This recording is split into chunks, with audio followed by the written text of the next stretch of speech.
Welcome to Fire Breathing Kittens, a standalone Dungeons & Dragons podcast. Every episode is a separate, complete adventure, a story with a beginning and an end, so you can listen to them in any order. We are joined today by Dr. Crud III. Hello. Dr. Crud is a 9th level Luxodon doctor who has undergone a fundamental change in his psyche. Gone are his blue jeans, his white button-down shirt, his red tie, and his white lab coat with the beans pocket. Now, if you could picture a Batman-esque type suit up, you get a shot of the tighty whities as he pulls up his pants. They're olive drab. You get the obligatory Batman crotch shot with the buckling of the belt. Wait. And then you flash to the chest, which is him buttoning his olive drab shirt. You zoom out.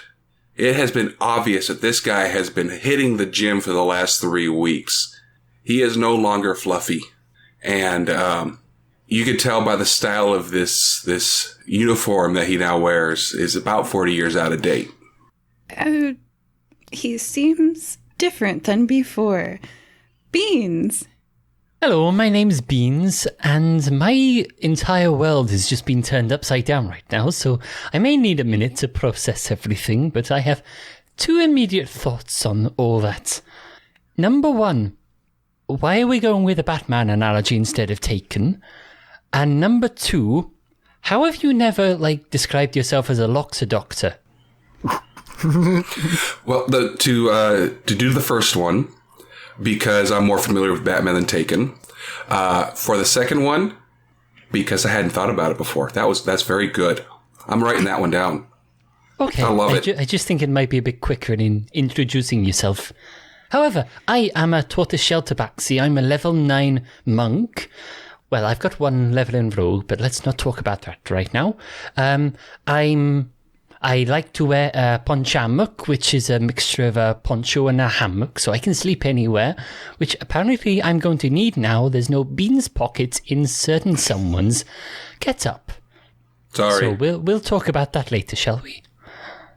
And Tanager Goodfellow. Hey y'all, Tanager here, and if we're just cross-talking character things, Batman clearly has a cooler suit than whatever Liam Neeson wears in Taken. So, I support the Batman getup. It also depends on which Batman. So, which Batman is yours? Oh, I immediately went to, the 90s, yeah. Wasn't it Clooney? It was George Clooney. Yeah, okay. The Clooney Batman. You're awesome. You get a steak. Cool. Yay. Tanager, his suit up is just literally putting a suit on with Curry while he drinks wine, and she buckles his and buttons him, and he's like, yes. Oh, good to have you back. You know, I'm a satyr, level 3 cleric, level 3 fighter, level 3 bard, but just a bon vivant. Today I'm thinking sort of a military style vest and some wrought iron hooves with very pointed horn caps. And I've got my burnished bronze breastplate at the ready if any of my friends need me to go into battle, because I'm a battle guy now. That's my new thing. Oh yeah. Started out cleric, ended up fighter. That was not funny. All right. And before we continue, where are each of your fire-breathing kittens' adventuring guild tattoos? Tanager's is on, I believe, his lower abs, right at his belt line. Oh, okay. Well, Beans doesn't technically have one on the basis that he's got sensitive skin. But I do have a note from my doctor, don't I, Crud? Yes. There we go. I've instead got it drawn on a bit of parchment that I keep as a bookmark in my law dictionary, which I'm still convinced is a storybook. I've almost got to the end. I can't wait to find out who the bad guy is. The judge. Well, thanks for spoiling that one. You're just ruining my day, aren't you? Sorry. Dr. Crud's is on the base of his trunk. Alrighty. Where would you like to start today, party? Will you begin your adventure in Nirvanoxodon, a classy tea shop where fine garment-adorned gentle people sip with pinkies out? Or in the seedy alley behind the tea shop where the wind has accumulated lightweight garbage debris? Who knows what lurks on the further side of that dimly lit dumpster or around that brick corner? Once again, that is, upscale tea shop or the neglected alley beside it. You decide. Where's the cheaper food? I vote alley. Oh, definitely alley. Oh, okay. Well, whatever. I'm outvoted. Well, look, we can always go into the tea shop, but also, it seems like there's a bunch of nerds in there. And, I don't know. Plus, I want to have a cigarette, so. When the heck did you start smoking? No, I've always smoked. I just try not to do it around people, but now, Tanager's going to delicately avoid the topic because the whole theme for the day is he got Curry back, but he knows Dr. Crud has not gotten the person who he is missing back. So Curry was going to stay home for this adventure, and he's really going to downplay that, but he's just like, you know what we went through, man. Stuff changes.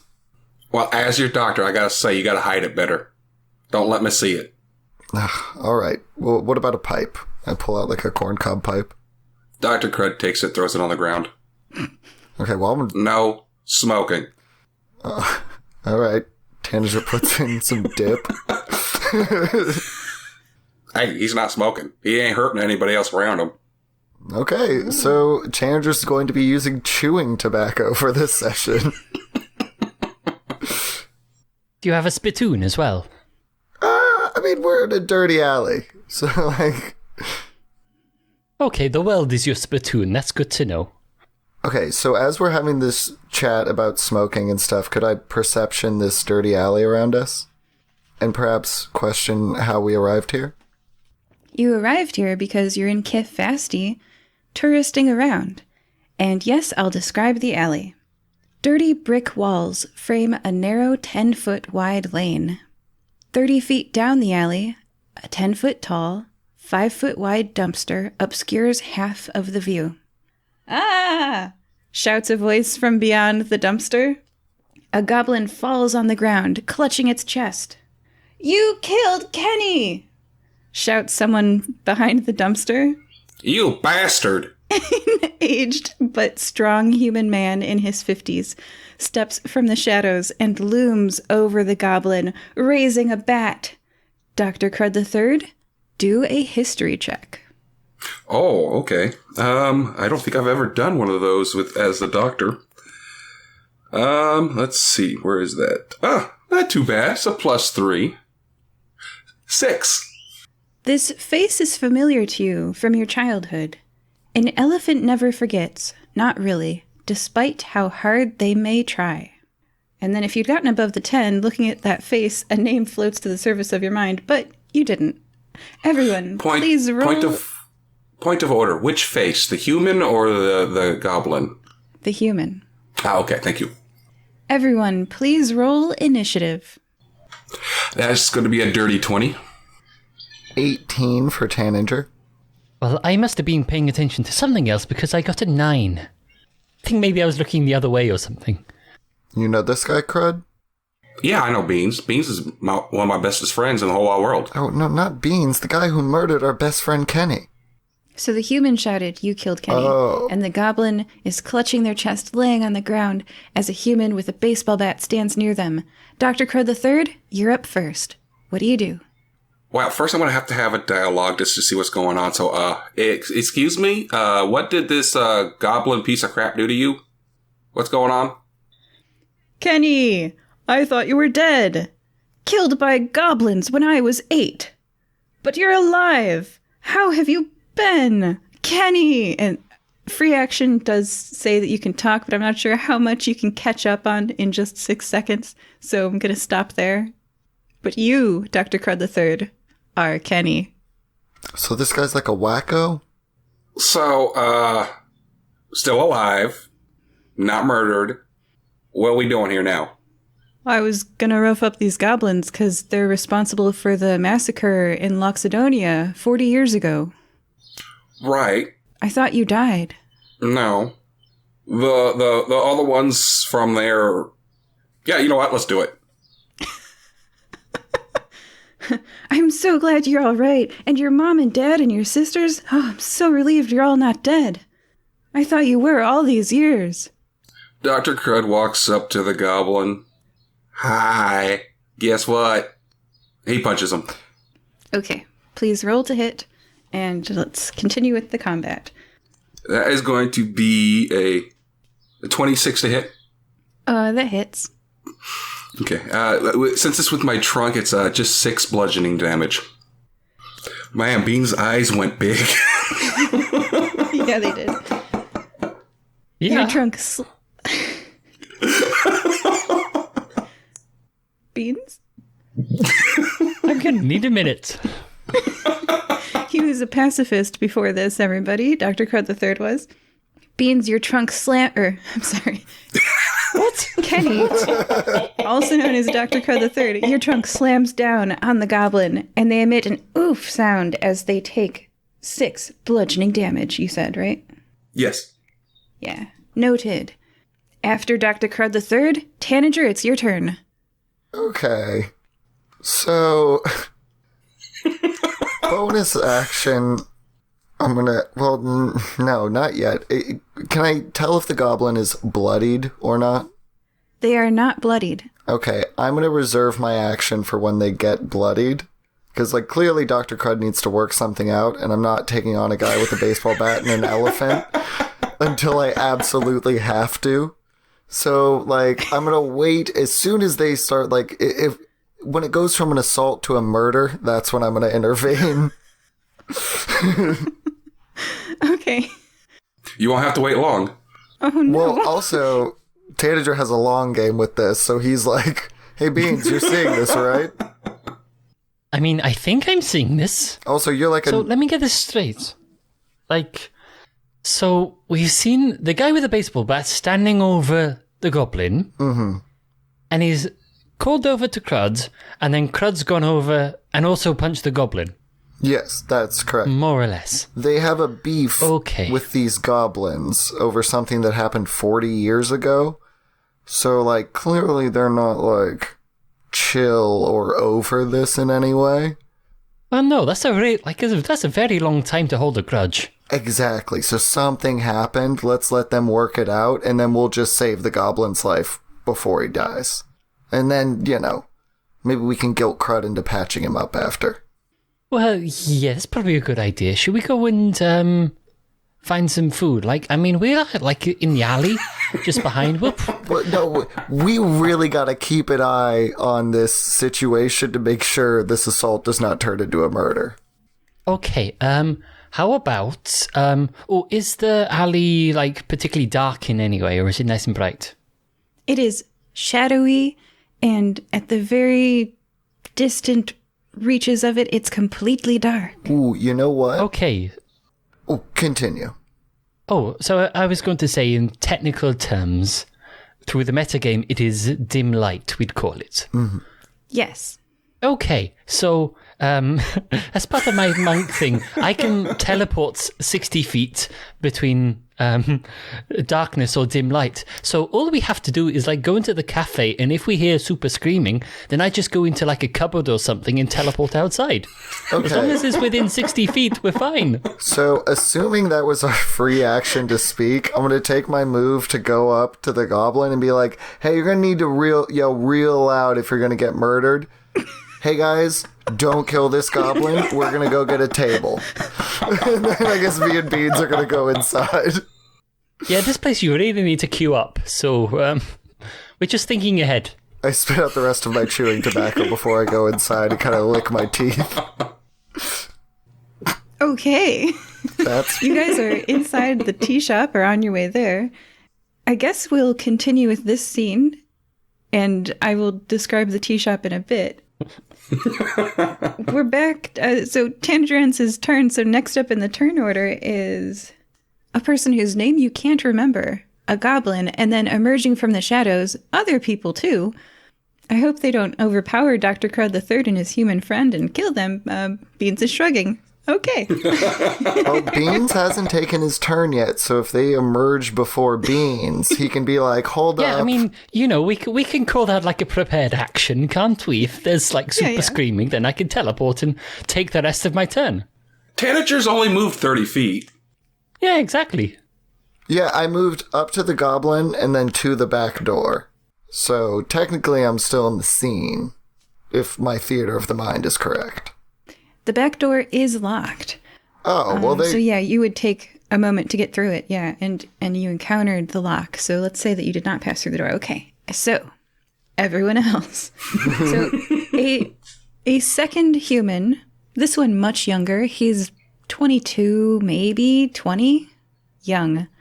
He runs up from the depths of the alley, and to back up his friend, whose name you don't remember, who's in his 50s, he draws a sword, and he's going to make 2 sword attacks. And on the prone goblin, they get advantage. Yikes for that goblin, as that goblin takes 19 piercing damage, plus 8 poison damage, twice. With the first hit, and then the second, as he stabs his sword into this goblin twice. The goblin screams in pain, and 2 more goblins arrive on the scene. They attack the younger human.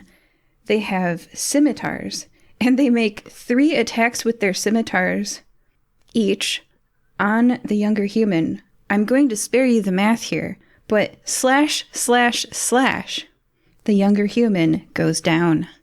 Because it was /////////////. Okay, Beans, it's your turn. Well, I think we're all learning that it's a good idea to not get involved in gang warfare, everybody.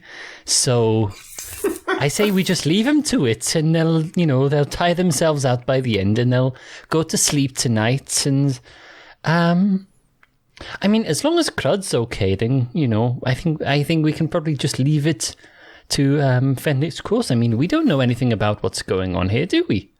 Tanager pulls his dagger, so it's like, we're in it now, man. Pick a side. Fine. I guess, Crud, check your boy. And I point to, like, the baseball bat guy. What? What do you mean? Like a check mark on a box? I don't know what you're talking about. He just kind of subtly got us involved in gang warfare. So... Anyway, it's not your turn, it's Bean's turn. It's okay. I think we're more or less saying the same sort of thing, aren't we? Okay, so what I would like to do is, because as part of my monk school, I can do a couple of spells by using key points. So I think it's 2 key points to cast this, so I would like to cast Darkness over everybody. Because I get a nice 15-foot radius sphere, so 30 feet across. Should be enough to cover everyone. So it's all magical darkness, and no one can see anything whatsoever. Unless they have dark... Wait, hang on. A creature with dark vision can't see through this darkness. Wow, Beans really cannot read. And non-magical light can't illuminate it. So, no one can see nothing. All of you become blinded by this inky substance that completely blocks your vision. Even if you had low light or dark vision, you can't see anything here. You can't even see the hand in front of your face. After Beans, it's Dr. Crud III. How do you react to being blind? Well, this isn't good. Oh well. He's got his trunk around him, so he's going to still take he's still going to go for it. So attack with, I assume, disadvantage. Yeah, the prone also grants advantage, so this will cancel and just be a normal attack, I think. Okay. Yeah, it makes sense because Dr. Crud's trunk's on him. Yeah. So, Yeah. So yeah, Dr. Crud's going to take out this. Now that he can't see, his trunk's staying on the goblin, and he's pulling out the bone saw.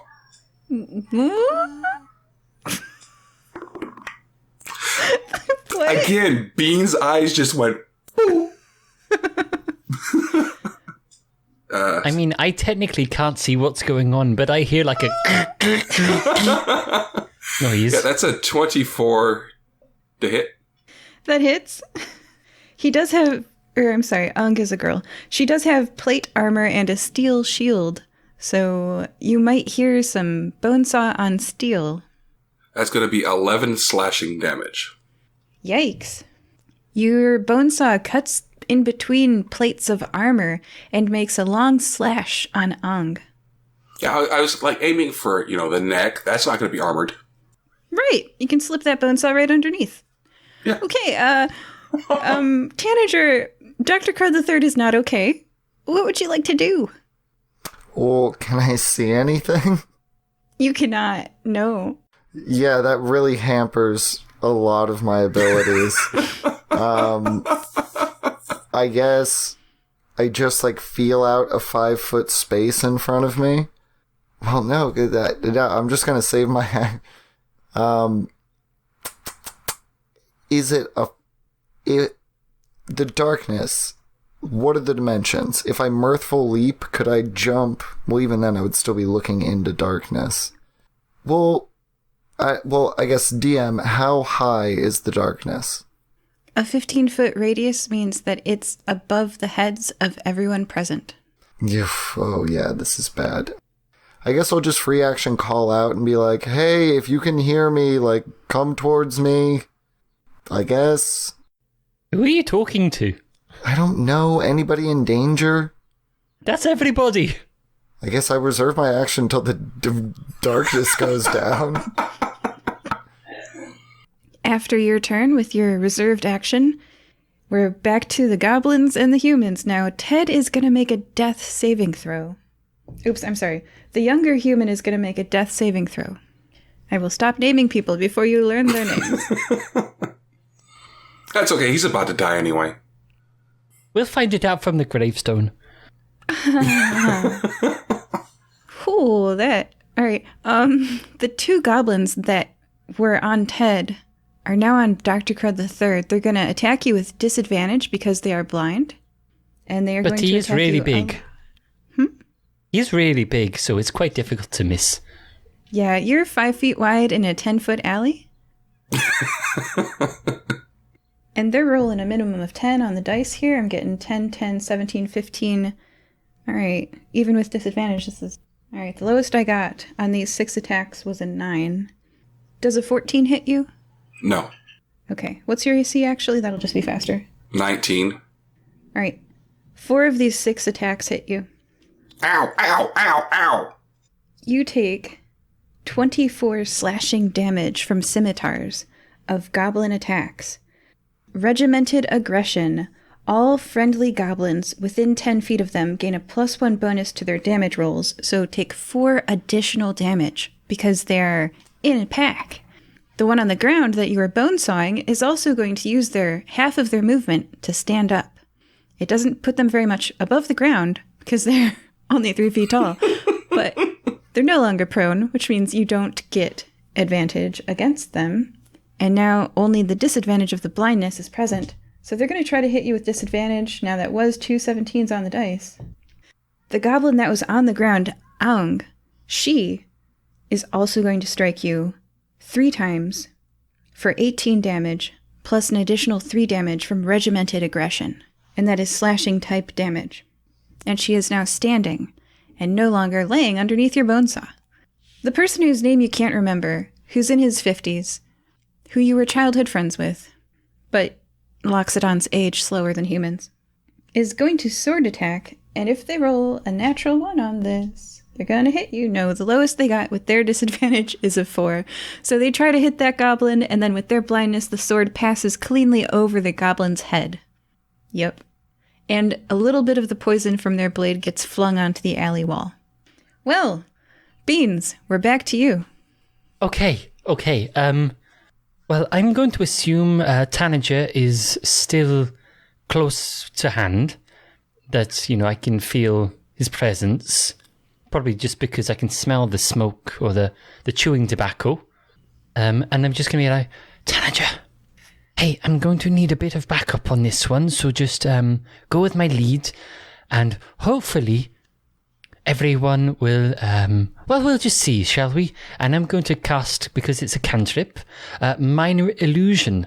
So, how this works is, it says you create a sound or an image of an object within range. That's a 30 feet range. The illusion also ends if you dismiss it as an action or cast this spell again. So, I can make a sound, and the sound I would like to make is an oncoming, not quite sure what the collective noun for police is, but I want to make the sound like a, "Oh, what's going on here?" You know the sound policemen make. That sound, and like, I don't know, maybe they have like little, like birds on their carriages that go. So I want to make that whole cacophony sound like it's like right, because no one can see, right? So I'm just going to need Tanager to basically just go, "Oh, the fuzz are here! Run! Take a run for it!" Like pretend to be a goblin or like a human or something like that, and just scare everyone away. Can do.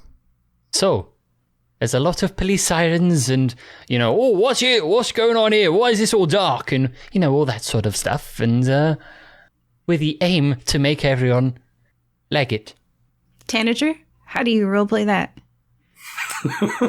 And also, I'm bringing the bard into this to give us a little bit of charisma. To really sell it, Yeah, sell it, Tanager. What do you say? Okay. Tanager is not the best at deception, but he's still better than most. As soon as he hears the siren, he is going to attempt to panic and be like, oh no, they found out about it. Guys, we gotta get out of here. The cops know. And like, try to really sell the panic in my voice is like, beyond this fight, like, cops are coming for me. So it's like, cops are gonna be here regardless, Mm-hmm. Make a deception check. And I think, like, Tanager would actually be, like, worried if the police were actually there, because there's a lot of illegal chewing tobacco on his person, right? Yeah, chewing tobacco. That's a 16 deception. Some air quotes were made. Well, the panic in your voice inspires the people in this alley who are fighting to flee. The goblins dash off in 2 in one direction and 1 in another. Dr. Crud III, if you'd like to make an attack of opportunity against the fleeing one, you can. Absolutely. Yeah, Bonesaw. Or should I just pull out my... Yeah, like we're gonna do Bonesaw. That's a 27 to hit. Bear in mind you still have disadvantage because it's still dark. 20 to hit. Ooh. One of the goblin's stats that it comes with is called a parry. The goblin adds +3 to its AC against one melee attack that would hit it. It has an armor class of 20, so that would hit it. So to do so, the goblin must be wielding a weapon, so its weapon is raised. It says it must see the attacker and be wielding a weapon. Oh, your DM is too honest. Okay, raises the weapon to the wrong side, and you bonesaw her 1 time before she flees. How much damage do you do? That's 11 damage to the neck. Yikes. Just want to point out that goblin has 52 health left, and that there were 2 more of them, so you might not have won that fight if it weren't for Beans' quick thinking. But they do scatter, and they run off in opposite directions, and you can hear the little pitter-patter of goblin feet as they flee off away in the distance. Tanager, is everybody gone? I have no idea. It's still very dark. Who did this? Is anybody still here? Ted! Cries the person whose name you can't remember. Ted, who's Ted? What? Hey, I need light. Hang on, give me 1 second. I'm going to drop the darkness if everybody's gone. If it sounds like no one's like pitter-pattering anymore, I'll drop it. Yeah. The darkness drops, and the man in his 50s is cradling trash pretty close to the body of Ted, the younger man, who is making death saving throws. Let's have him make a second death saving throw. He's unconscious. He's not doing well. The blood is pooling around the man whose name you can't remember. All right, back up. Using medical training, I will use a medicine kit on him, on a 0 HP creature, and then the creature regains hit points equal to my intelligence modifier plus my doctor level. So, yeah, he gets 9 HP back. What do you do to impart HP? I grab a syringe out of my doctor's bag and stab it into his heart. He gasps and is awake again suddenly. Hi, Ted. I assume that you stopped the bleeding from his intestines and back. Yeah, I stuffed your intestines back in your body. I'm going to do a little bit of stitching, and you're going to be fine. Oh my gosh. Let me just sew these two parts back together here. Yeah, he's fine. Take 2 spits of chewing tobacco and call me in the morning. Meanwhile, the maitre d' from the cafe pokes his head around the corner and goes, "Tanager, table for 2?" Oh, that's me. Try not to start an any... orc wearing a French chef's outfit with the sleeves cut off so that his muscular arms can be exposed. Being a member of high society circles, can I make a check to perhaps recognize this person? Sure. As can Dr. Crud III. How's your elephant memory? Well, it wasn't so good so far. Tanager rolled a natural 2, so it's not. What was that, history? Mm-hmm. That's going to be a 19. Yeah, this is Clark McGillicuddy. Hi, Clark. Dr. Crud III. I haven't seen you since the Dillahunt Manor. Can you make that a table of 5 for 5 instead of 2? Right.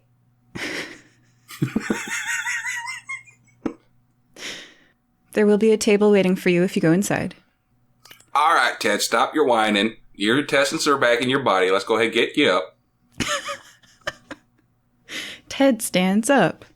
Now, do one of you two want to... Well, you know what? Let's go inside, then you can explain to me what the hell is going on here. Alrighty. You open the door to the Nirvanoxodon tea shop. The door is very heavy to pull, and tugging on it makes a bell chime. Inside, it looks like just a normal store with shelves. Teapots, infusers, tools you don't have names for. But the shelves are spaced fully 7 feet apart, seem sturdier than normal shelves, and, emerging from them, they open upon a large area. There are no windows, but the walls are clean and decorated with a swirly pattern line at waist height. On the right wall, a floor-to-ceiling shelf stands filled with cake-sized glass jars, each jar labeled with a different colorful picture of the plants it contains. On the left is a seating area with tables and chairs and one reserved for a party of 5. There are also other people sitting at these tables and chairs. A blonde elf couple sits, sipping tea, dressed in expensive clothes. Straight ahead is a checkout counter in front of a wall with a door. A wide, ornery-looking older gentleman stands behind the counter. He merely nods in your general direction, his long Loxodon nose sniffing in disdain. You're bloody, so... I always am. Yeah. A sign... Yes, you are. A sign behind the disdainful Loxodon says, "Freshly baked croissants, muffins, canapes, and giant cookies, 1 gold each. Hot or iced cups of tea, 1 gold. Loose leaf tea as marked per ounce." And there's a table reserved for you, so you can sit down. Dr. Crud sits. Now, can you tell the 3 of us what the hell's going on here? Ted and, I'm sorry, your name just escapes me. He looks a little offended, but he says... You should. It's been 40 years. Theo Cardacci. All right, Theo. What the hell's going on here? Kenny, I thought you were dead. Killed by goblins when I was 8. But you're alive. How have you been? How is your mom and dad and your sisters? Oh, man, I'm so relieved you're not dead. I thought you were all these years. Well, first, it's Dr. Crud now. Thank you. Second, they're dead. They were murdered in the first days of the war. And I've been better. My daughter was just kidnapped. So you're bringing up a hell of a lot of bad memories for me. Thanks for that. And you're going around just murdering goblins for revenge for me? I'm actually honored by that. Thank you. He says, of course, dude. This is Ted. Hi, Ted. I stuffed your testes back inside you a couple minutes ago. Remember that? That I do. It's nice to meet you. I'm giving Ted a French accent because otherwise it's hard to tell voices apart. I am new. Theo just inducted me as a Panther member. The young human man shows you a tattoo of a panther's paw with claws on his upper left arm and beams. Dr. Crud III, Theo looks at you with nostalgia in his eyes. Do you want to maybe step outside and talk privately for a few minutes? Catch up? Well, Theo suggests. This is Beans. Say hi, Beans. Hello, Beans. And this is Tanager. Say hi, Tanager. Hello. Anything you need to say to me, you can say to them. They're cool. They're the awesomest. They're fine. You don't have to worry a thing about them. Just go ahead and tell me. It was like a nonverbal thing. So he does not respond. Like that was just an adventure option. See this paragraph here? It won't happen now. All right. So no, we can't see that. It's too bright. Anyway. Okay. There you go. You are in the tea shop. There's an elf couple next to you. There's some tea for sale. Now, is this one of those places where they have table service? So do we need to go up to like the cafe, like the front of it, to go and order? Because I'm not sure Beans is going to be able to remember all these different orders. So either I'm going to need some help, or we need to call someone over. Hey, Clark. Okay. Clark McGillicuddy does know Dr. Crud III from that one time, Missives from a Corpse. So you guys do have table service. The elf couple that is very wealthily dressed sniffs in disdain that you get table service and they don't. But yeah, Clark says, all right, what can I get you? A round of sweet teas. That'll be out in a moment. He goes back. It's okay. Go with it. But he goes far, far into the recesses of the kitchen. Far, far away. That's funny. I can't hear Clark anymore. You could not hear Clark again, and that would be fine. Okay. Your food emerges, and the old man brings it to you. Your iced tea. Thanks, Clark. So, wait. I've got Clark right here. Clark. Yeah. Clark, just say stuff. Whatever. Clark, can you say, how have you been since the Dillahunts? Oh, yeah. What Dr. Crud! Oh, yeah. You nosy little fella. How you doing, my friend? Is that a joke against my trunk? It 100% is! Okay, just making sure we're on the same page. I just didn't want to be on the second page from you. I work at a tea shop now. I'm not much of a baker, but it's nice being around the heat again. Yeah. What you up to? You, seem a bit bloody. Did you commit the murder this time, did you? No. Everybody is alive. It was a scuffle right outside that in the alley right next to you with some goblins. Yeah. We were roughing up one, and 2 others came out of the shadows. DM, is this a common occurrence? Human and goblin scuffles around the tea shop? No. I'm not human. Well, oh yeah. Well, human instigated it. I guess that would be metagaming for Clark, who's an NPC. Yeah, Clark is actually a little bit worried and goes back to talk to Rajesh, the Loxodon shop owner that goblins were around. And they're going to like talk over there. I would just like to note Clark definitely cannot pronounce his boss's name. There's some goblins outside. Yeah, they're going to talk about that. And then since you guys were talking quite audibly about the scuffle and you're covered in blood, somebody has their intestines just lightly stitched into their body. The elves notice. Okay, at this point, Tanager would like to just look over at them and go, "What? Do you want to come have tea with us, or you want to sit there sniffing like a couple of elven stereotypes? Think you're better than a couple people covered in blood? I bet you make your money through blood, don't you?" Calm down, Tanny. Calm down, You Tanny. just smashed a goblin in a dirty alley, Crud. I don't want to hear it from you right now. Calm down. We're hanging out Calm with down. I'm sorry, racial supremacists. I look at Ted and the mysterious figure who just bash goblins for fun for the last 40 years.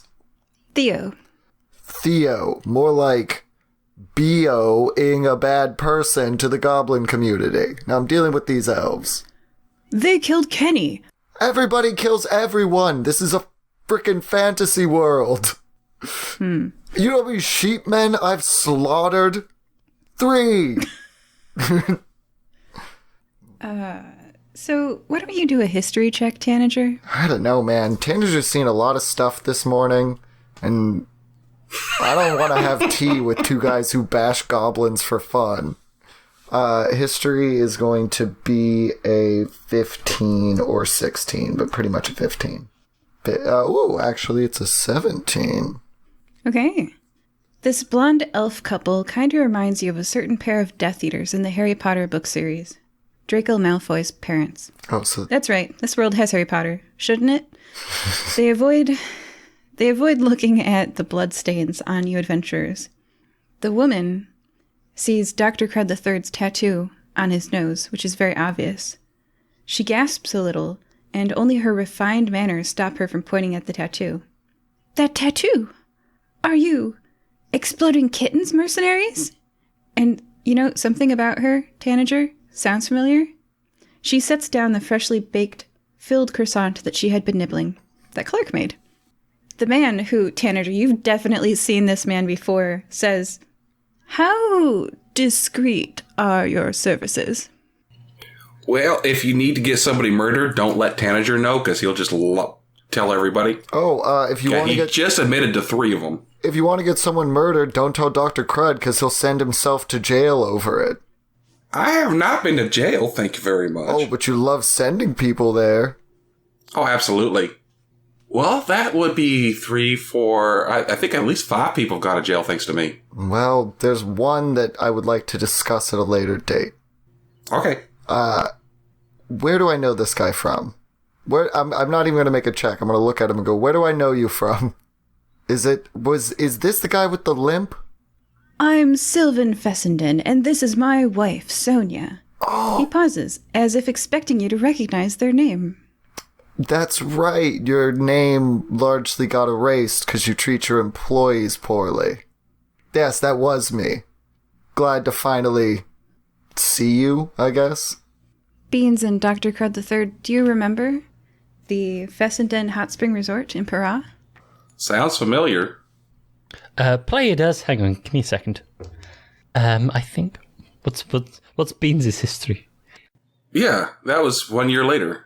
Yeah, I know, but Beans has a tendency to not pay attention. So He's blocked out the trauma of you squirting him multiple times. yeah, there was a total like migraine period for that time. So see, what's my history? I've got a +2 with the history, so I've got maybe a 9 in 9 history checks. So I remember bits and pieces. Yeah, not well. Yeah.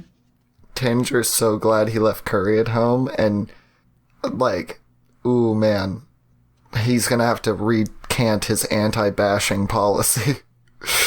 So who do you want murdered? Murdered. Oh, I'm sorry. what issue would you like the exploding mercenaries, for the listener, again, quotation fingers, would you like them to deal with? Perhaps we have a back room where you could have a cigar where you feel more comfortable. He leans in and whispers, "Our son Hans has always been a disappointment." His wife elbows him and he coughs. "I mean, our son Hans has always been special. Always carrying around that moleskin notebook, writing poems. For a time he wore a scarf constantly." Sonia continues because her husband is not doing a good job. "His father and I moved from Para to Chishope." Sylvan nods and says, "Yes, but we made sure to set him up with a cushy job at the information kiosk. He could sell tickets to the hot spring tourists and write, sneering, poems all day if he wanted. But that wasn't enough for him. He's up and gone and left Para and come," he gestures around disappointedly, especially at the blood on your clothes, "here." Sylvan gestures, taking it all in. "We've come unannounced for a visit. I paid a little street urchin, they're crawling around everywhere here, to steal his moleskin to see what he was thinking about." He doesn't pause or bat an eye, as if this were a routine matter of course any father would do, and says, "And we found this." Now, players and podcast listeners, in-game what's happening is that Hans has written good poetry for the first time in his life. Out of game, I, your game master, am not the best poet, so I'll homage the song Think About Things by Dottie Freyr. Listeners, we encourage you to look up Think About Things. Maybe this reference will send a bit of attention to Dottie Freyr's way. I don't know. I hope so. Anyway, here it goes. "Though I know I love you, I find it hard to see how you feel about me. 'Cause I don't understand you. Oh, you are yet to learn how to speak. When we first met, I will never forget.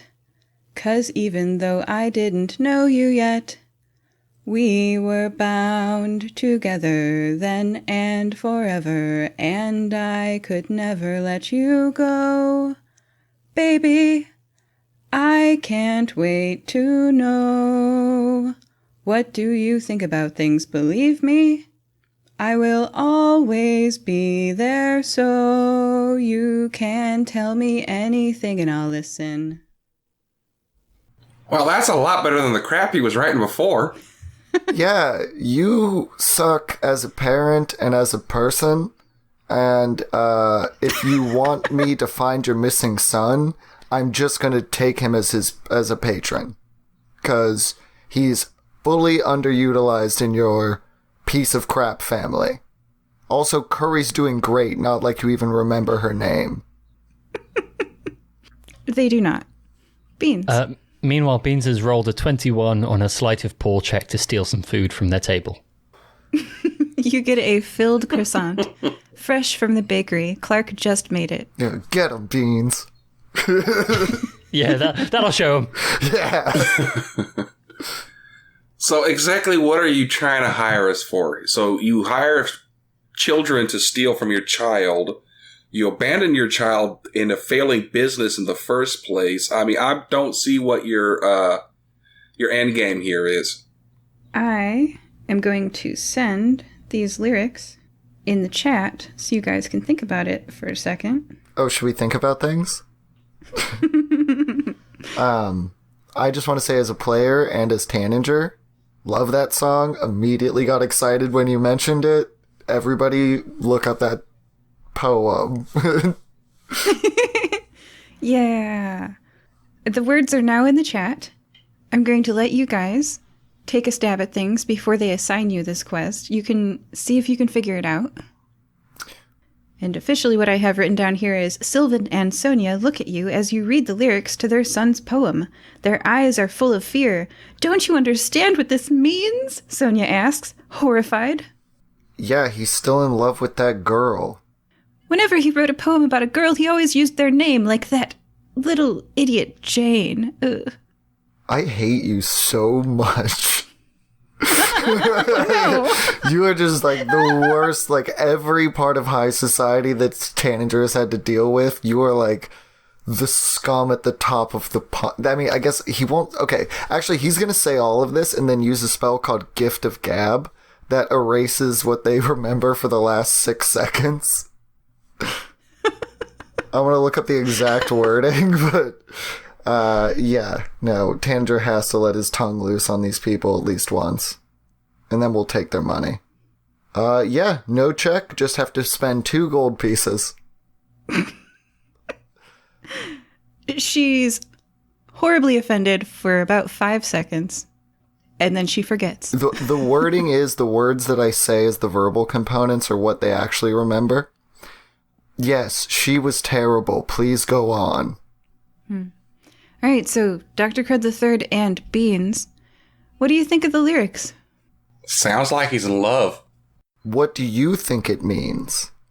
That it's time for waffles. Do they have waffles here? Talk to your friend. Also see if he wants a job. I have a understaffed manor I need to fill. Oh, he's still trying to talk to his boss. They're still not understanding what's going on, so. Grab a grooba. Groob grab. It's pronounced groob grab, right? That was my Clark cutaway. Beans? Well, I don't think you can necessarily read too much into it because, art is subjective. It doesn't necessarily mean anything. I know that every time Tanager, starts rapping, I know to not take it too seriously, no matter how much it hurts me. Aww. So, I'm just saying, you don't have to think it actually means anything, even though it's quite obvious that, this says it's looking at Crud for approval. That, I don't know, does it mean he's, met someone and had a baby and run off or something?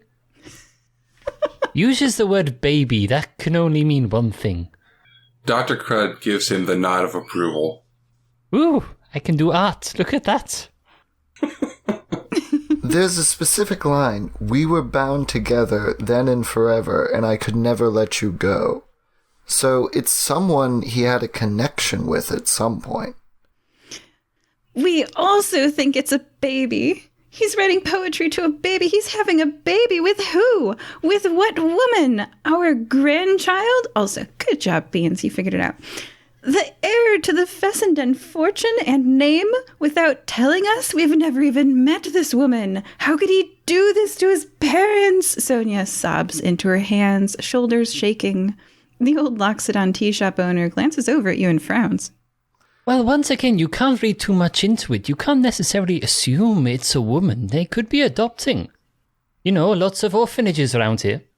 Also, it's his fault he doesn't feel comfortable expressing his life to you? That's, in no way you're bad for making, a super toxic parental environment. It's definitely his fault. So exactly what do you want us to do? What is your job?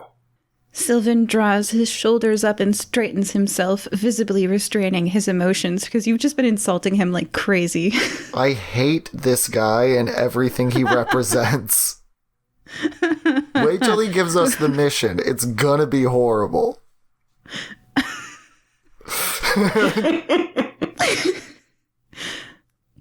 Discreet adventurers, we have a proposition for you. Sonia looks around the room nervously, checking to see if her tears have been overheard. Perception check? Oh, everybody's looking at her. 12. 5. 8. There is no one else in this store. You're all by yourselves. Okay. In the quiet of the store, Sylvan shares with you a task. Investigate who this woman is. Is there really a child? Is Hans even the father? Are we going to be grandparents? Should we acknowledge this child publicly? What a shame on our image if we acknowledge the wrong child, but to fail to acknowledge our own grandchild would also look bad. Help us save our image, and we'll pay you. Yes. 40,000 gold. Add on 1 and 2 more zeros onto that, and you got a deal. Make a persuasion check with disadvantage, Dr. Crud III. You are covered in blood. Oh, Okay. Can we change persuasion? that into an intimidation check with advantage because he's covered in blood? No, I'm super good at that. Okay. Well, that's okay. It's a 17. And actually, Make an insight check. Intimidation and persuasion is the exact same bonus anyway. Yeah, make an insight check. Insight. 5. Okay, yeah, he just gets whiter for a second. You're not sure why. And he says, "Are you suggesting that if we don't hire you for this task that you're going to tell the entire town about this? I thought that you were discreet, exploding kittens, and now you're blackmailing him into paying you 400,000 gold." We are discreet. That doesn't mean we won't blackmail you. You are a bastard after all. Tanager is just sipping his tea, like, okay, this is the way we're going with this. Like, this is literally my skill set negotiating with people, but if we're just gonna blackmail this guy... Well, isn't that what you do? He's projecting it back on the guild, dude. That's... I mean, Tanager would not say this at the table, but he is, like, given heavy eyes at Dr. Crud as he's incriminating the guild. I mean, to be fair, blackmail is not exactly the worst of crimes committed by our guild, so, you know, there's a bit of wiggle room there. Tanager would like to, like, look across the table, make a persuasion check, and say, "You have 40,000 for this issue. How is your investments in the hot spring even going? Can you afford this amount, even if it was tripled?" Make an insight check, Tanager, to interpret the whiteness of the face. Okay, that was a nat 14 plus a juicy little 6. So that's a dirty 20, my friend. With a dirty 20, you understand much better than a 5 would that he does not have 400,000 gold or whatever amount Dr. Crud's trying to get out of him. And he's very concerned right now that you're going to tell everybody a secret and that 40,000 gold isn't enough to hush you up. So, dude's looking a little panicked, which you enjoy, honestly. I think he asked for a 1 plus 2 zeros on it, so I think he was actually saying 1.4 million. Yeah. I thought you were... He does not have that. I thought you were going for 120,000. But I must have heard the decimals wrong or whatever. Yeah, I don't know. But Some larger number, like, the panic on this man's face is making you very happy, Tanager. Well, no, because I don't outright hate these people. I hate the way they deal with family like they're a commodity.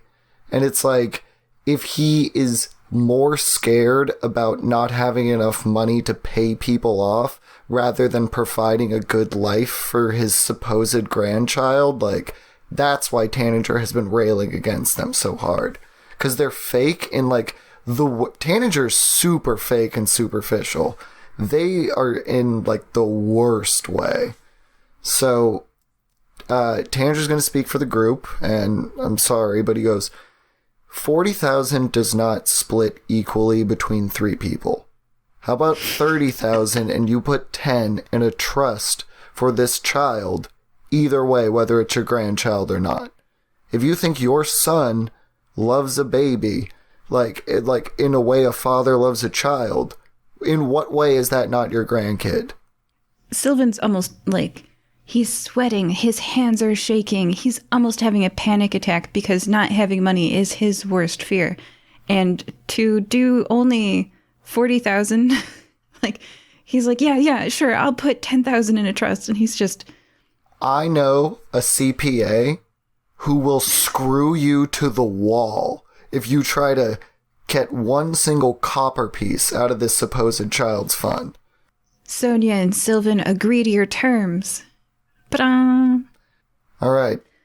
We got a baby daddy and an illegitimate child to find. Well, I mean, if you think about it, we actually don't, because the wording of their request was up to interpretation, and from the law book I've accidentally been reading, I reckon we could get away with just lying to them. Say we've investigated it and they've got nothing to worry about. Because Right. look, let's face it, if their son does not want to see them at all, then they're not going to see the son or the grandchild. So there'd be no proof either way. So all they're looking for is some reassurance that it's some sort of like not horrific monster.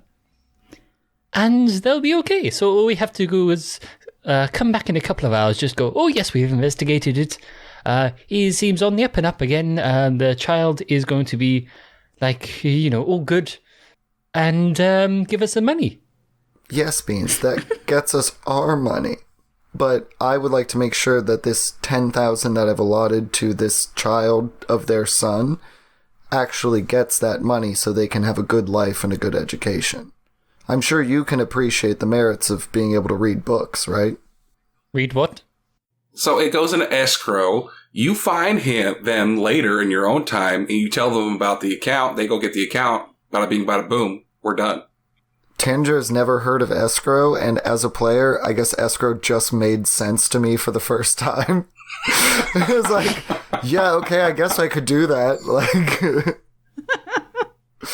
I think Beans has a beautiful idea, and we each only got to be gone for a couple hours, so we'll go walk over to the police station, have them charged with the theft of the book that they had stolen from their son.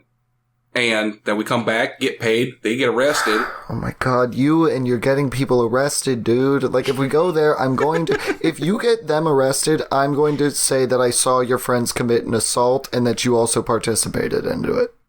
Like, the knife cuts two ways, Crud. You can't keep putting everyone in jail and then beating up goblins in alleys.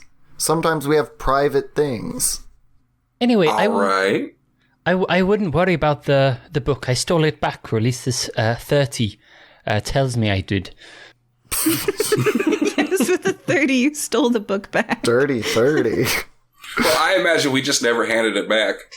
I don't know. I want to make sure this guy and this kid's okay and that he's not doing some artist bullcrap, hiding in some terrible apartment with his baby mama and a kid swaddled in coats. Well, I mean, we can actually investigate it. We can just go make sure he's okay and that they're, doing okay and give the book back and everything. But we don't actually need to tell the parents the truth about the matter. They just want to feel better about it. Oh, absolutely.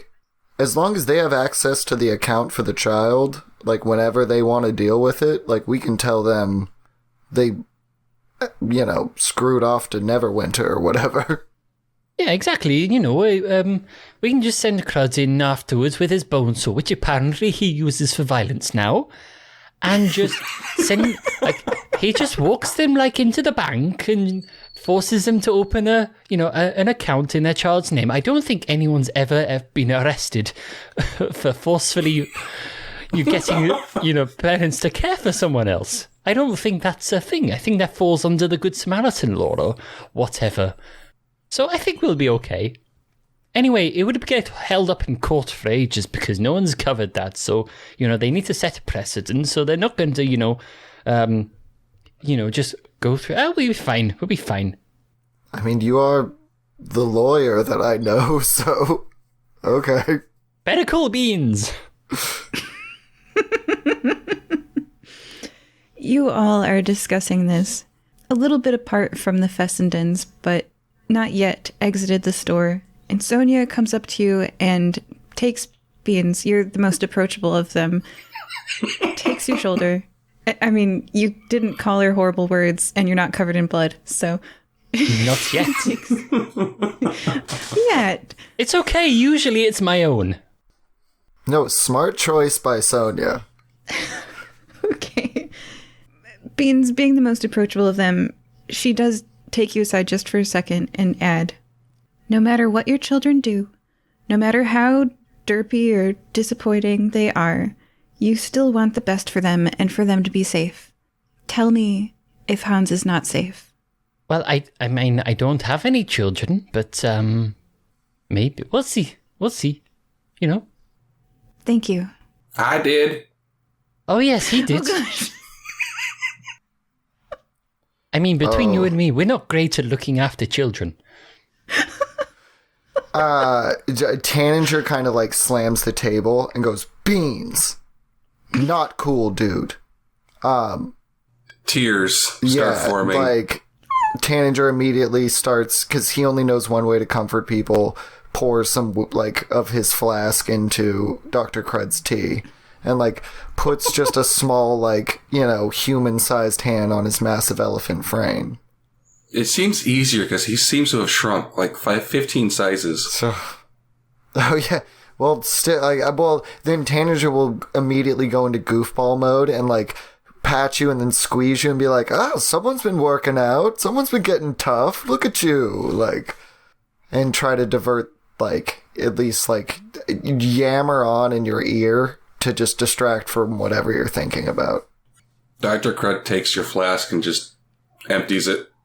Tanager pulls out his backup flask and gently sets it on the table. Dr. Crud empties that one too. "I have a whole bandolier, my friend." And he, like, nuzzles his, like... He, like, scratches behind your elephant ears with his goat horns. And then we'll just continue to provide liquor until he's spent. And for the Tanager fans, first time Tanager's cried in this episode. No. Poor Crud, man. Once this scene sort of, like, calms, like...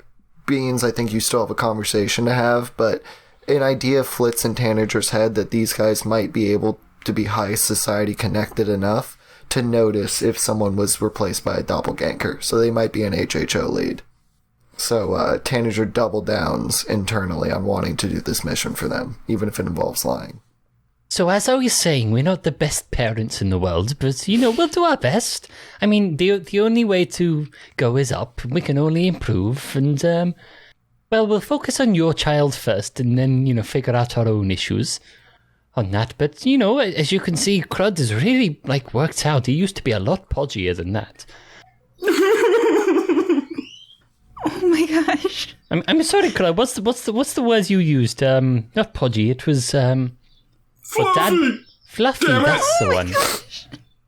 He used to be a lot fluffier than that. Tanager does, like, the hype man thing where he also teary-eyed echoes, like, "Fluffy!"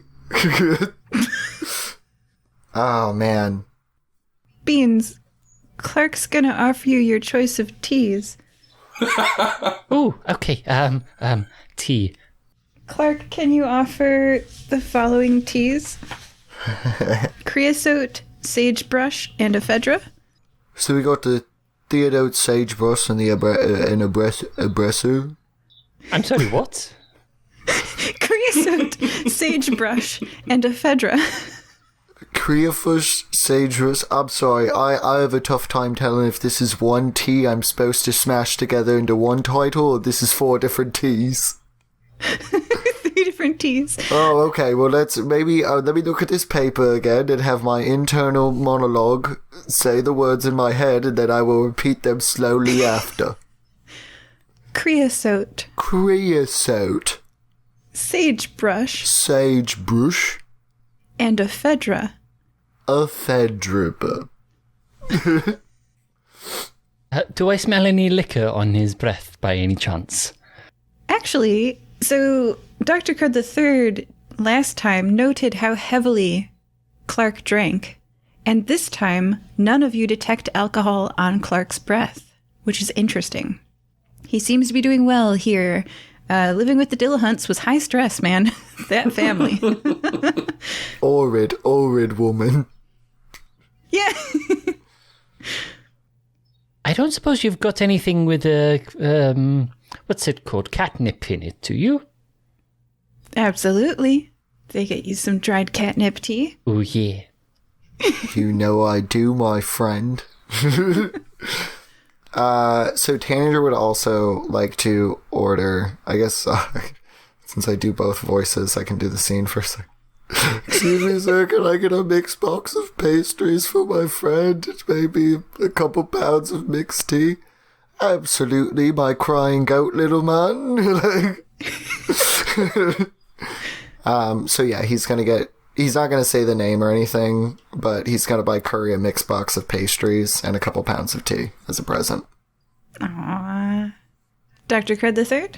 creosote sagebrush, ephedra. Alcohol. All right, and that is where I'm going to leave you guys in the tea shop.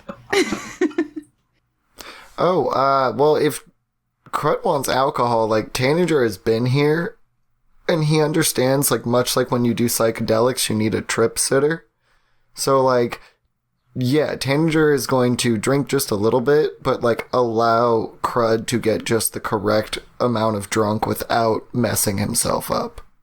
Like, I'll make sure to supply water and, like, buy plenty of street meat for him. And, but yeah, if he's in a state like this, Tanager is not emotionally developed enough to talk him through it. Yeah. So I guess, we would, if I could paint a scene, we get Dr. Crud drunk at a bar, put him in the bathroom, and then Tanager would like to talk to Beans. Beans. All right. Then real quick, as we left the coffee shop, Dr. Crud did go up to the elves and hug them each and whisper in each of their ears, "You're bad parents." Leaving them with blood all over their clothes. Oh my gosh. They regret hiring you. Oh, they're gonna. But I mean, So, as you were. yeah, dude, what's going on with Crud? Like, we went through some stuff, and, like, I get it, but, like, I mean, I don't know. I was ready to beat on some people. It's just strange to see a pacifist actually do it, you know? I mean, I have a feeling it may be some sort of midlife crisis. Have you ever seen him, like, do you know if he's decided to get, like, a sports chariot or anything? Is he, like, Dude, I've met guys who've done that. This is not that. We went to, like, this whole weird dimension, and we lost, like, a big chunk of our lives. And everything changed when we came back. Like, something has been stolen from him. And I feel like it's making him angry. And, like, that's fine. It's a very valid emotion to feel, but, like, I just don't want him to lean into it too hard. I don't like those dudes. They've been beating on goblins for 40 years. Like, he should take his aggression out equally, not just against a specific group, aside from the HHO. Do you know those guys? well, I know of them. I mean, I'm not quite sure what HHO could possibly stand for, because I'm not particularly well versed in, like, letters or whatever they mean. Anyway, Oh, it's indecipherable. No one could okay. ever guess. Okay, I'm not going to worry about it then. Because let's face it, at this point, is it really important? Probably not. Well, what's important is Dr. Crud. Exactly. But I mean, if he's like come back from a certain place and seems to have lost something, he's not like gone. I mean, aside from the whole, attacking to kill thing, like, what else has he done out of character? Is he like dyed his hair black, or like gone to a jazz club and danced like cringily or something? Has he walked down the street like just clicking his fingers and pointing at people? I think all of that is more acceptable than a full 180 on your moral stance on killing. Yeah, that's a good point. He's my friend, and if this is who he is now, I will support him. I'm a little bit worried about the guy, and I think, we as a group should really be here to support him while he's going through this. And literally, he's an elephant man who just got jacked, so anybody who gets it his way is going to be in for a world of hurt. So, like, it's part protecting him, part protecting the populace. Yeah, maybe a little bit. I mean, think about it. Is there any reason that, like, if you came back from some other plane, right? And is it possible that something like kept his pacifist thing over there, like some kind of like? Okay. I feel like this is just intense trauma. I felt it too. Oh, okay. I was lucky enough to find a magic button that gave me my curry back. I feel like it's going to take a little more grit to get Jennifer. I feel so bad I can't remember her name. Was it Jessica? I don't think it matters.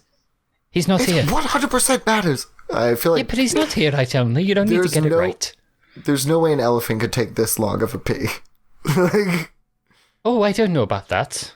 Well, I don't know, man. I'm just worried about Crud, and I want to make sure we keep a watchful eye on him. Not to correct his action, but to make sure he's safe. Well, we can only do, as much as we can, if we try to do anything which, put us in harm's way, then that would be irresponsible of us even. Wow. Oh, this catnip. Starting to kick in. Oh, what?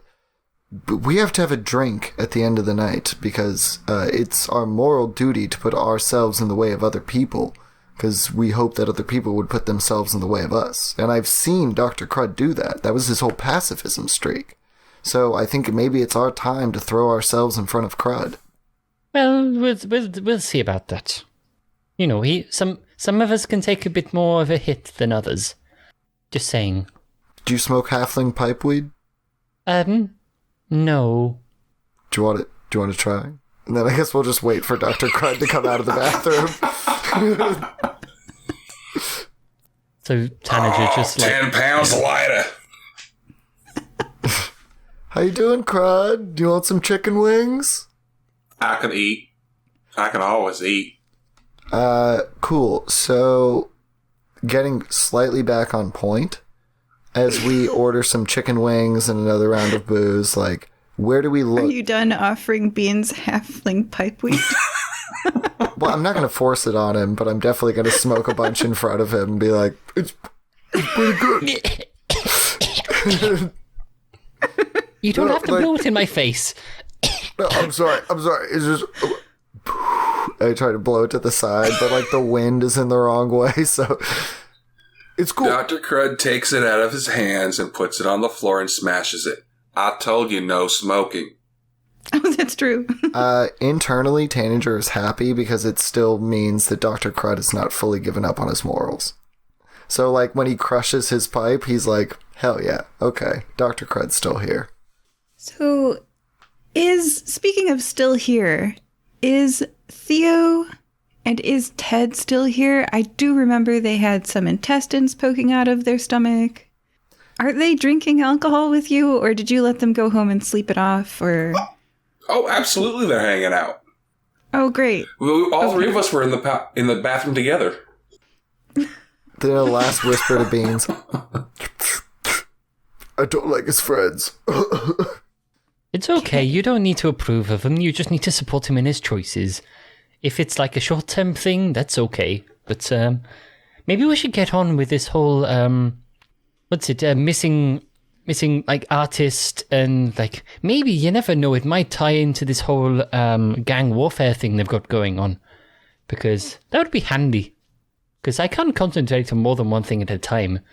Oh, dude, this gang warfare, if it's been going on for 40 years, that is way beyond our pay grade, even at 10,000 gold pieces. I've heard you say gang warfare like 3 or 4 times now. You do realize this. We're not talking about a gang. We're talking about one nation attacking another nation. Tanger bites his tongue because he believes all nations are just big gangs. But he's like, okay, I understand, but are you still in active warfare, and have you been at that state for 40 years? And I would just like to remind everybody that the uniform Dr. Crud III is wearing is definitely retired. Oh, yeah. It's been a long time, like you'd say 40 years since this was an active combat. So these are just social groups holding on to an event that was traumatic to them for 40 years, and they're resolving it through bloodshed about people who are, especially for goblins, who are short-lived, generations removed from the aggressors. Well, Theo was 8, apparently. Well, yeah, but humans are long-lived. Goblins, I think, live to be about 35, maybe 50. Not when we're done with them. You understand how that's a bad thing to say, right? Like, I'm not the weird one. Anyway, moving on. I mean, I was going to say, are you quite sure it's a regular war, just on the basis that the one time we came across any evidence of it was someone saying, "You killed Kenny," and that just happens to be you? Sounds more like a grudge to me. Well, Talk to Theo about that. That was his whole thing. Yeah, but I'm just saying it's just a bit, contrite. But I mean, that's not your fault at all, Crud. I mean, or Kenny, what do we call you? Dr. Crud III, just Okay. like you always have. Okay. So do we not use Kenny at all? Or is that just for, official forms? yeah, Kenny, what should we call you? It was legally changed. Oh, okay. To first name Dr. Crud III. Absolutely. Now you're getting it. I, as Tanager, am really just concerned on this guy's family. This whole... I mean, I don't know, Dr. Crud, how do you feel about this whole Goblin v. Loxodon war? Are you, how have you dealt with it? Well, I'm pro-Loxodon. Well, I would imagine so, but I also imagine you participated and have some memories that might be causing a bit of trauma. Oh, I see. How have you dealt with it? Not Well, pretty badly. You see, apparently you didn't learn anything in the history books. About 40 some odd years ago, the king of Goblinville, we'll call him Goblin Hitler, decided to... Point of order, could we call him Gitler?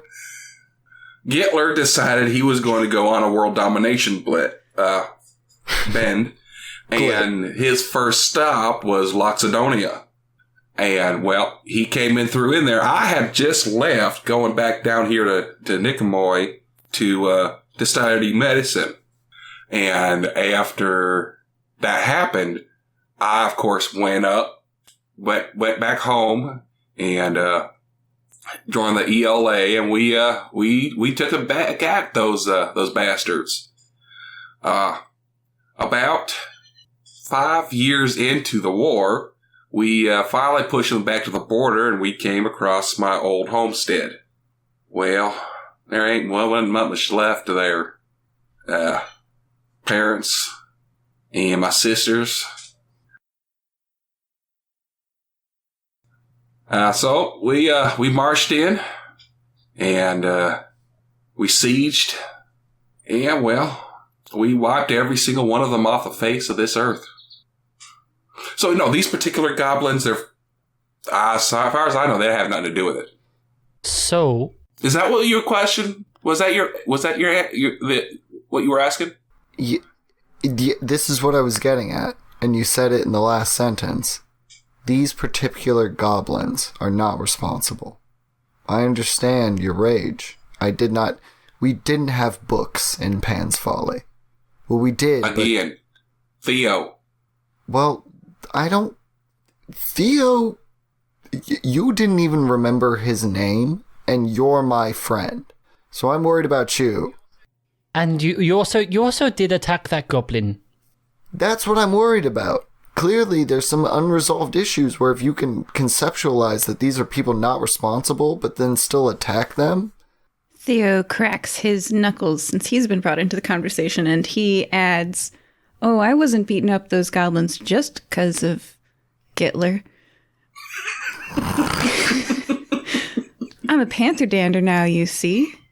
And as a Panther Dander, I'm looking to be hired by the new power in town, the Safiosi. They've been in power for about 30 years, ever since Sonal took over for them. To get the best jobs here in Kifasti, you have to make those Safiosi happy.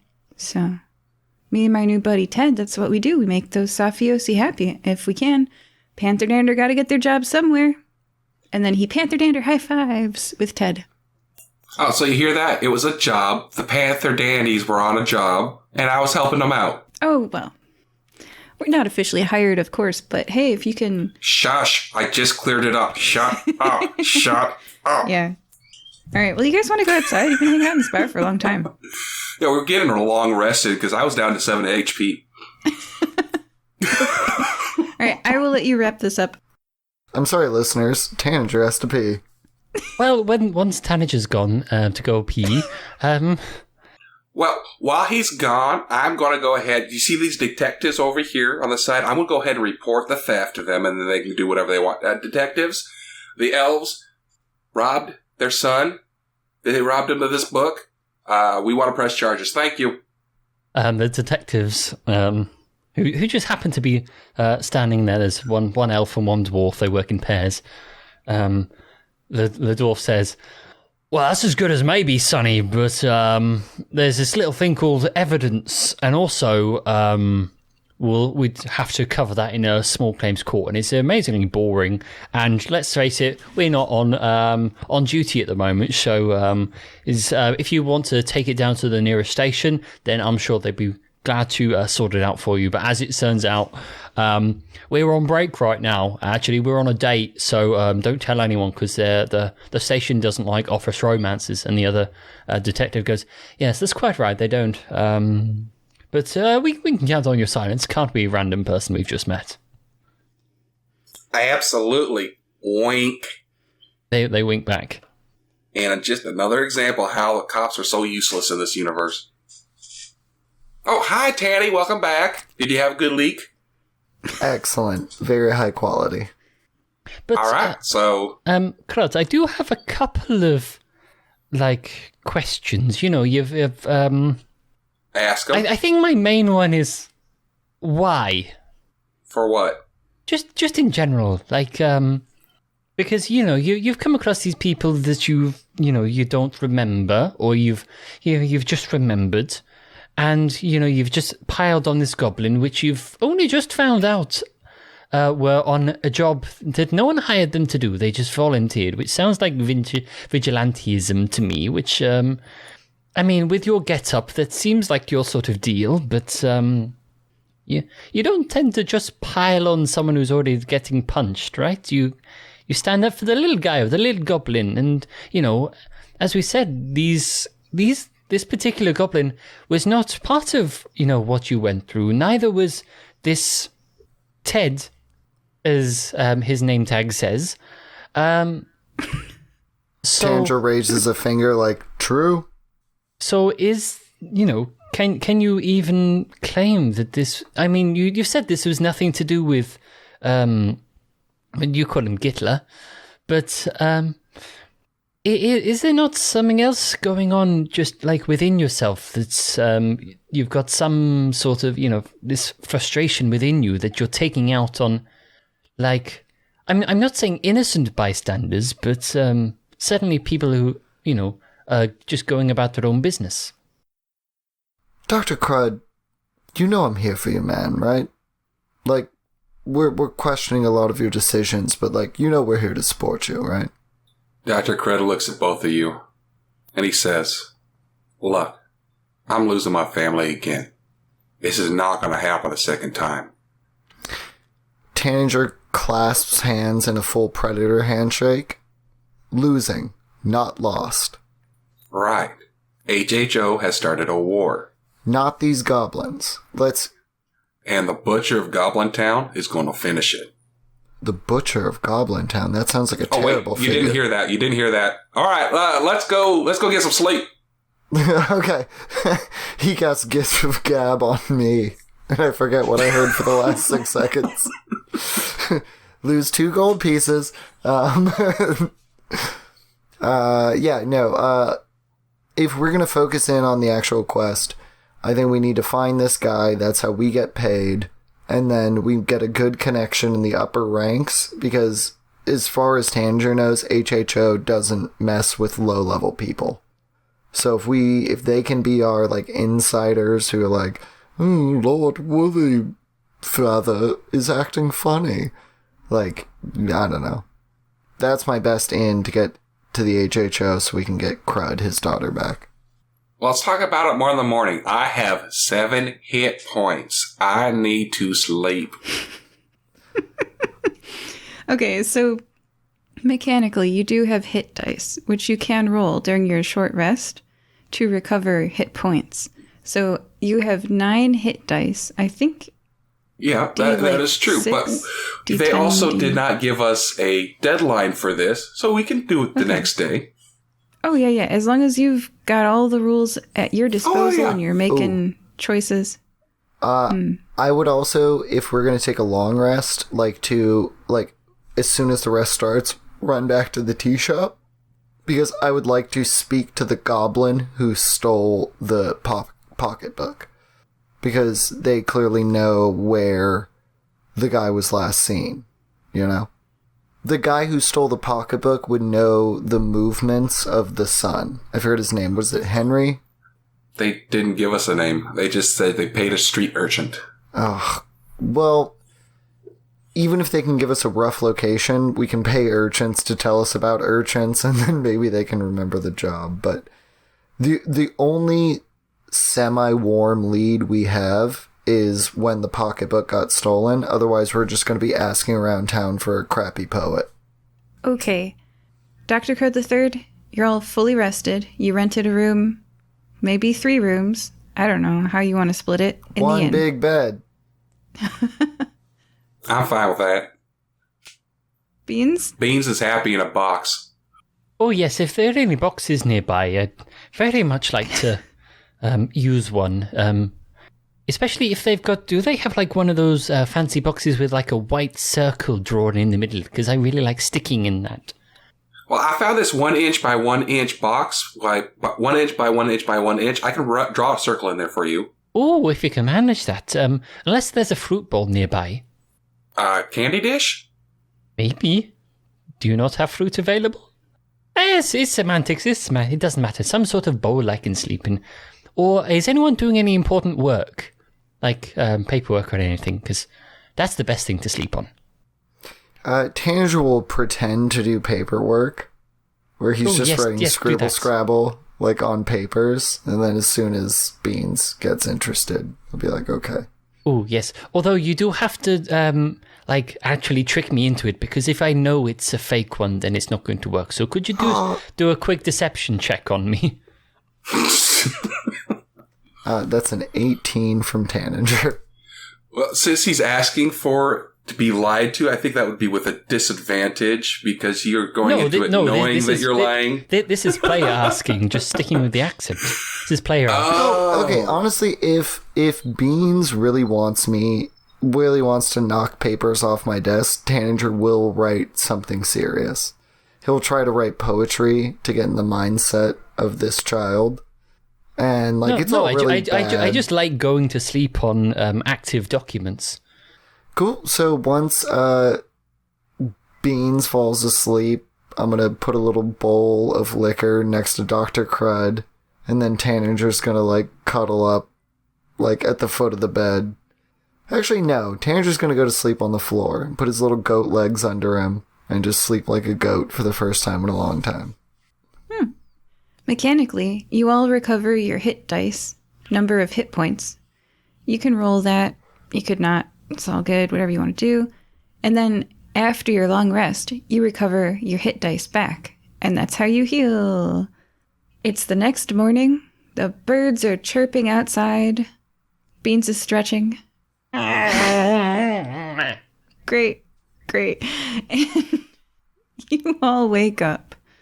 And Tanager had some idea about pursuing an investigation. All right, let's go find your street urchins. Yeah, we gotta find this guy.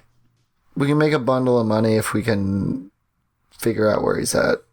It would have been more if you were actually good at negotiation. I did a really good job, and then you just screwed the pooch on that. They didn't have any money. You want to bankrupt a family? He just looked a little sick. I don't know what you're going by, not money.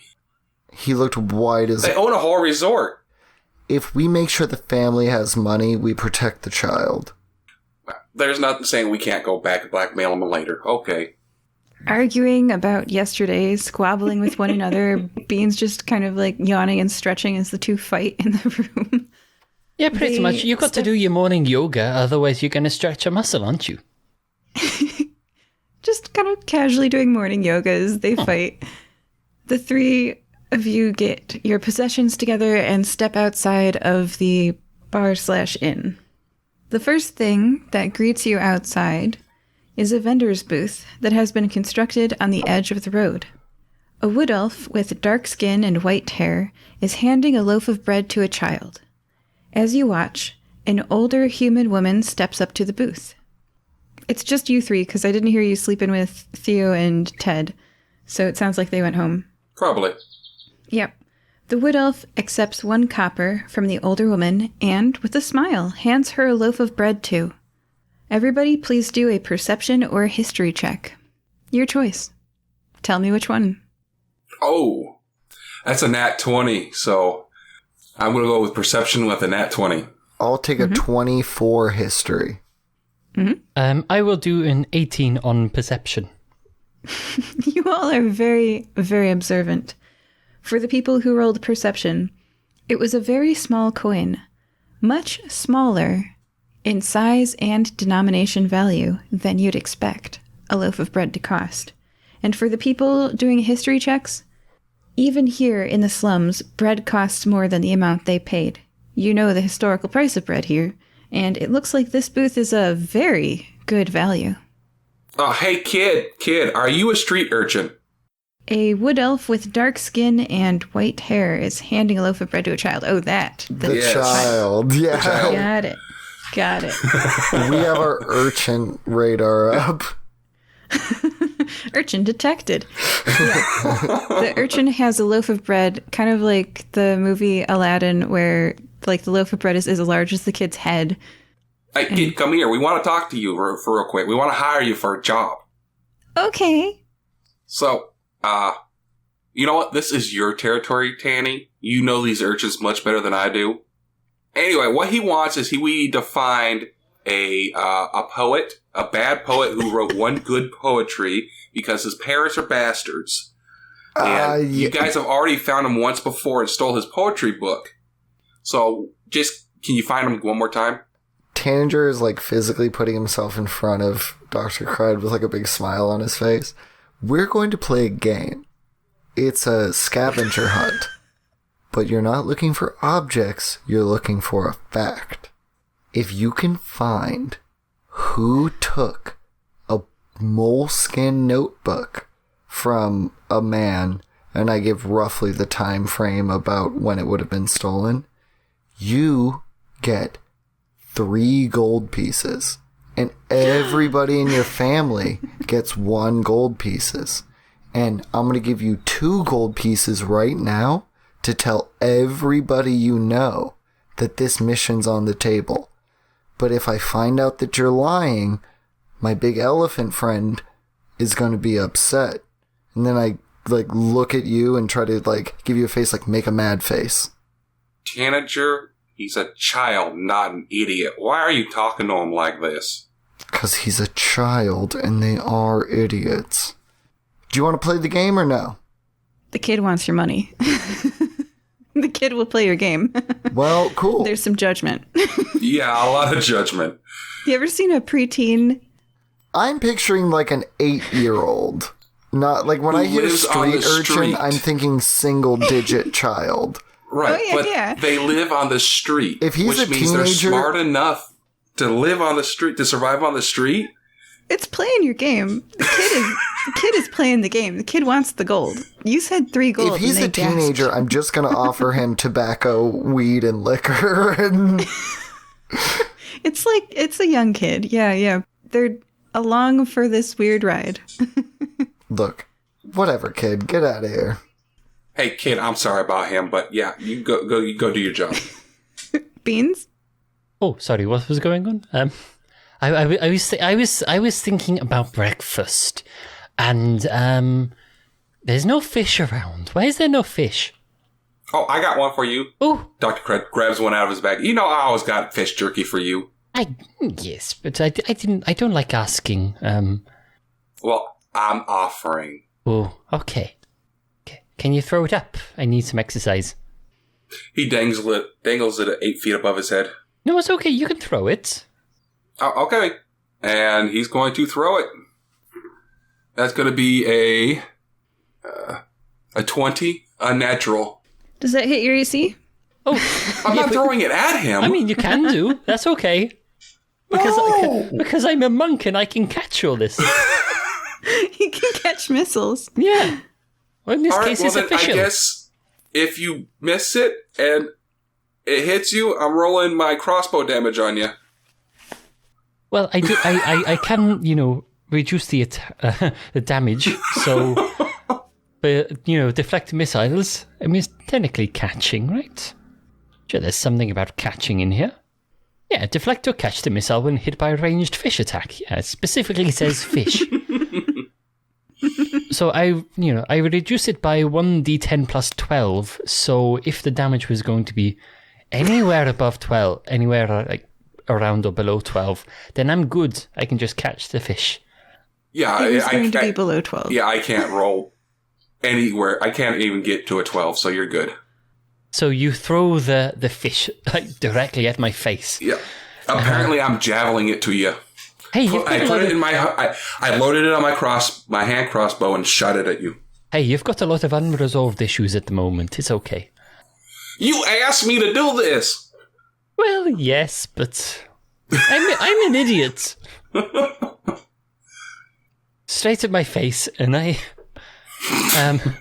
more or less like in the Matrix, I just lean backwards, let the fish go over my head, and then I just let it go slightly past me, and then I snatch it out of midair.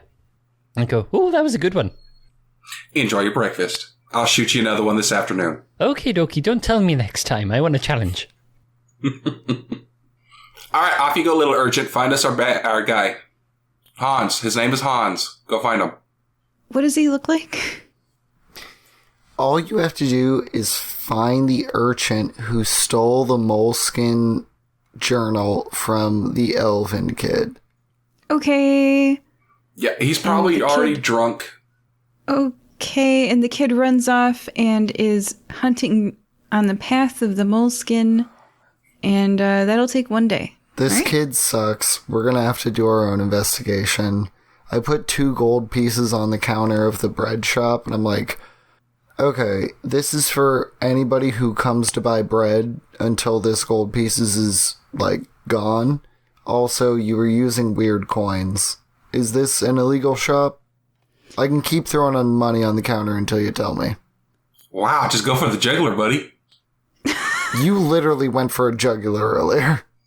Oh, I slept since then. That was yesterday. That's old news. Okay, all right. So, what you said to this shop was, are you an illegal shop or something? You've been using weird coins. Here's a bunch of gold. Right? That's what you said? Reverse the order, but yeah, it was here's a bunch of gold. I noticed you're using weird coins. Are you some sort of weird, fence shop? Make a persuasion check. Ha ha ha. My ability allows me to take a 10 on checks that I roll below 10. So I will take a 22 on this. Freaking bards. All right. So. Eloquence bards. All right. I guess that goes really well for you. So well that she's going to offer you an illegal job. The wood elf with the dark skin and white hair who is practically giving away bread for some reason looks at you 3 with raised eyebrows and says, "You gang want to make a quick 100 gold for the Safiosi?" Yeah, sure. I mean, we got to wait on the urchin anyway. We got a day to kill. Okay. Sandbox world. I just take this package to Joey Strahovski, a white mink lady. She's 2 blocks down and 1 block right. Blue door. Can't miss it. She hands you a brown paper wrapped square that could be a wrapped book. All right, lady, we'll do this for you, and I love your accent. Let's go, boys. Down. And as soon as we go around the corner, Dr. Crud's going to open it. No. Tanager would put his hand and be like, no, you never open the package, Dr. Crud. I will put it back exactly the way it was, but it is getting opened. Tanager will... Oh, dang. Because once we know what's in it, then we're no longer plausible deniability. Please make opposing strength checks. We've got math to solve this. Oh, I'd love to. Oh no, he's not gonna fight that hard. Like, if Dr. Crud starts to flex his muscles, Tanager knows he's a -1 to strength. Like, he'll just take his hands off and be like, okay, we're opening it. Dr. Crud, do you flex your muscles? Absolutely. You open the package. What's in it? Inside this particular package is a loaf of bread. Dr. Crud will seal the package exactly the way it was before. Do a dexterity saving throw, and what materials do you have on you that you're using to seal the package? Could Tanager use his charlatan forgery ability to, like, normally it's to perfectly copy documents, but could I perfectly replicate the packaging of this bread? It depends on what materials Dr. Crud III has on him. Beans, do you have anything that can help? Let's see. I've got a bookmark which I'm using on my book. I've got which is a fish anyway. Thereabouts, yes. Otherwise, I've got the boomerang. I've got this weird mouse skeleton I picked up earlier. Is that of any use? Okay. Tanager does have mending. Oh, there we go. He could just use mending on it. All right. Because you have a spell that is literally a perfect join between two, perhaps, ripped pieces of paper, you perfectly seal the package back up. I'm sorry, Beans, but once you started mentioning fish skeletons, I was like, no, I know I have something that could help this. No, it's a mouse skeleton. I've got a dried fish that I'm using as my bookmark. Tanager takes a deep bow and goes, my mistake. We go up to the indicated door and knock. You head down the block to go up to the indicated door. Uh-oh. Where do you head? To the blue door. Okay, you were given instructions on how to find the blue door. Where do you head? Oh, fart. Were we? Well, we definitely were, but does anyone remember? It was 2 blocks up, on the right, blue door. Beans? Wait, sorry. I know I wasn't listening because I was thinking about breakfast. Remember? But I mean, you don't need me for this, do you? I mean, I could go and have a look at the look around me wildly, see what I see. Perception check. Oh, 18. We could always just throw the package in the ditch and say we delivered it. With an 18, the older middle-aged human woman you saw buying bread from the stall steps out from a shadowy alley between buildings. Beans. Ahem, she says. Her hand moves in a follow-me motion, and she steps back into the recesses of the alley, disappearing into shadow. Only Beans sees this. Beans, you decide what the group does. You know that weird lady earlier? I could have sworn I just saw her, just down that alleyway there.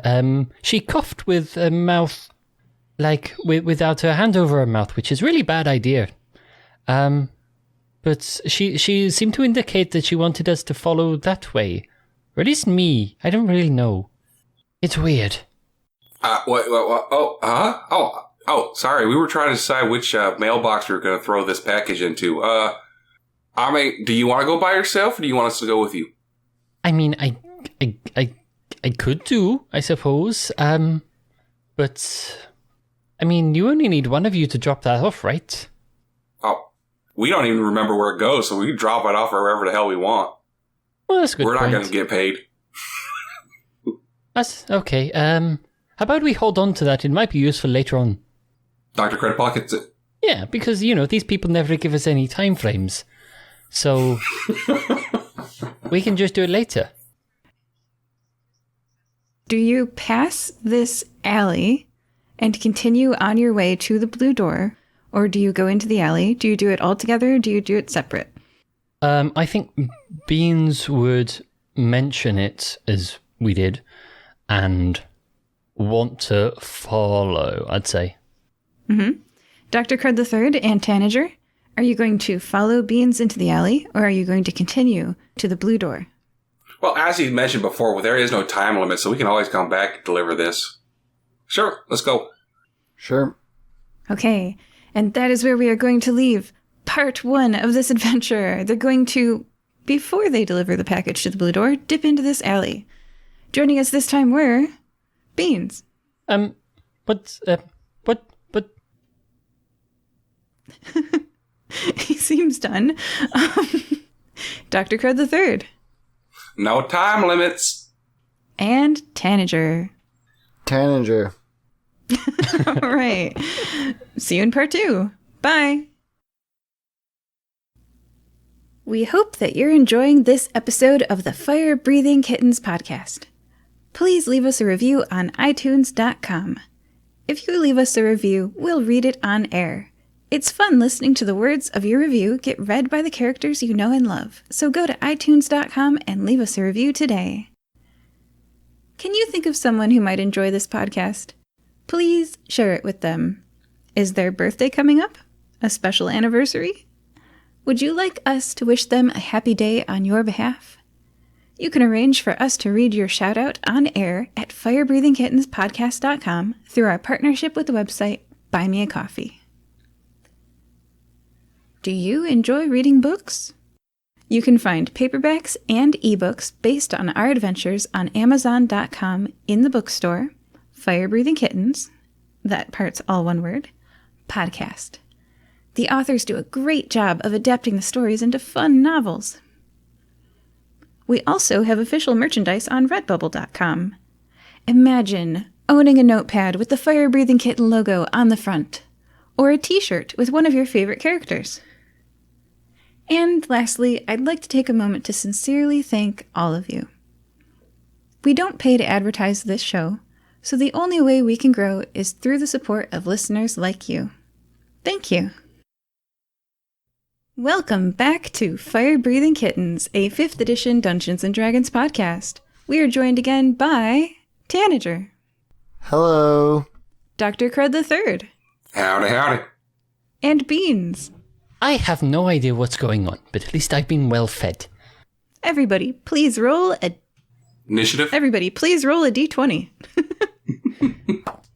I got a 4. I got I got a 9. I got a 5. This dice had a 6 on it. No one can see that. I know. It had a 6 on it. So who's the closest to 6? That'd be Crud. Yeah, Okay. that would be Crud. Kenny, please tell us what happened last time. Dr. Kenny Crud III, thank you very much. We opened in a dank alley, at which point we saw a human and a goblin going at it. The human recognized me, Dr. Crud III, Esquire, and thought I was dead. So we proceeded to start pounding on the goblin, and then everything went dark after 2 more ran in. One, and another human ran in as well. And then 1 human goes down, and the goblins were very, very, very, very powerful. Took me down to 7 hit points. The other 2 didn't get a scratch, bastards. And then the darkness went away after the goblins got scared away. It was the noises made out of Beans' mouth, like when he was roaring like a siren, the cops were coming. Pushed the intestines back into Ted, and stitched his name into his stomach, so that way Beans could remember his name later. And then we all went into the cafe, right next to the alley, all bloodied like. Had a conversation with Ted and Theo. Didn't get any real information out of them. Then there was the the elves, we were the rich snob elves that Tanager really, really hates. And, Dr. Crud's really not a fan either because they had both met their son, Hans. And apparently Hans has run away from home and their parents are looking for them because of a poem he wrote, which they would not have known about that in the first place had they not hired an urchin to steal it. And to them, it sounds like he's had a baby, so they want to see if there's even a baby at all, and if there is a baby, they want to have it legitimized whether they actually have a grandchild or not. Again, really awful people. And then after that, we got drunk in a bar, had a heart-to-heart, a long rest. Then we found an urchin next to a bread stand, sent him off to go find Hans for us, and then took the drug bread package on a delivery, got to come hither down a dark alley, and Beans was following the come hither into a dark alley, and we were following. I think that about sums it up. Did I miss anything? Sounds right to me. Okay, I think there's just about there. All right, so let's roll initiative, because I guess that's what's coming next, right? No. To recall what just happened, the older, middle-aged human woman you saw buying bread from the stall steps out from a shadowy alley between buildings. Ahem, she says. Her hand moves in a follow-me motion, and she steps back into the recesses of the alley, disappearing into shadow. And Beans is the only one that sees. But then pointed it out to you guys. But let's just follow. They seem to, be interested. Maybe they can help us find, what's his name? Hans. All right, let's go. We're following the beans, the beans, the beans. We're following the beans, wherever he may go. Where you go. Who's the first person to step into the alley? Beans. Is it dark? I like dark. Please make a dexterity saving throw against mom hands. Mom hands? What are mom hands? I think I might be okay. I got a 27. Okay, that's really high. So you dodge as she grabs your ear. She furiously whispers at you, "Child, didn't your mother ever tell you not to be a fool? Don't fall for their bread charity trap. Your mother would be ashamed to see you right now accepting a job for the Safiosi." Hands off my cat. Who do you think I am? So Beans is very small, right? Well, yes. And adorable. And kind of out of it. So her mom instincts are tingling. And she says, "You're accepting a job from the Safiosi, so you're clearly a wayward child. Look, money is tight. I get that. But you shouldn't be accepting jobs from them." Okay. What's your point? Don't work for the Safiosi. If you need a quick buck, look, just follow me and work for the day. I'll teach you how to survive on the Goblin Wilds. You don't need to work for them. What's the Goblin Wilds? You poor child. And she sighs, like everybody knows what the Goblin Wilds are. Oh, okay, hey, Beans. Who are you talking to? I don't know. Okay. What have I told you about talking to strangers? Come on back over here. You said knock first and then it's okay. Did you knock? In a way. Well, come on back out. If they ain't got nothing good. Okay, do you know what the Goblin Wilds are? The what, huh? The Goblin Wilds. Do a history check, Dr. Crud III. History. That is going to be a 13. It's above 10. I'll give you some information, but not complete. When you, 40 years ago, reduced the population of goblins around here, their land reverted to wilds, and was not, although partially, was not fully encompassed by Kif Fasti, the city that you're in. So it's kind of like, you ever been in a city and you've seen a place where a house used to be, and then it's kind of like grown over? There's no house there anymore? She's talking about the ghetto. No.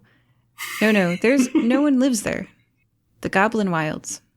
Okay. Okay. It's kind of like moors. It's kind of like moors, I think the word is. More what? Yep. It's like a plain. But not the bird kind. The ground kind. A prairie? It's a piece of land, Beans. Oh, okay. Okay. I'm just a bit confused. Do you know where Hans is? Who's Hans? Some person we're looking for. Oh, wait, no, she has an accent. Who is Hans? I don't know. Some person we're looking for. Hans the elf. Yeah, that's the one. He's an elf. You know, poet There guy. are many elves. How can you tell this elf apart from the others? He's a really bad poet, and He was drunk the entire he time doesn't we knew seem him. to know it. Sorry, Clad, what was that? I was rhyming. That was a really good rhyme, too. Oh, yeah. Oh, yeah, he was drunk the entire time I knew him. So, drunk elf. Yeah, drunk elf poet has like a moleskin diary that looks like this. I hold it up.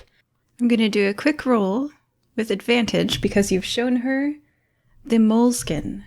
I'm glad that you showed her the moleskin. It jogs her memory.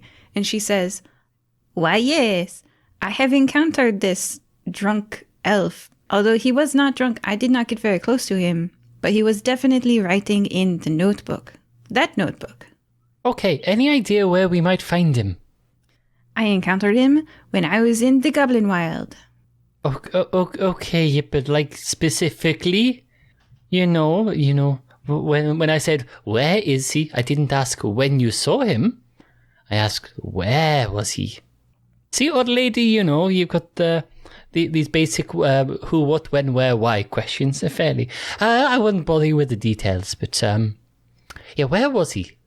He was in the Goblin Wild. But where? Like, it's there's got to be a fairly big place, right? It can't just be this general. It's like saying, oh, where did you see Beans last time? And he was like, oh, he was in like Nicomoy. It's like, this is a big place. Time is money. If you're willing to collect herbs for me for the day, I will teach you, little child, how to survive on the Goblin Wilds, and I will take you to the place where I saw him last. Crud, do you have any cash handy? Yeah? Could we just give this lady a butt ton of cash? And she might just take us there anyway. She can buy her own damn herbs.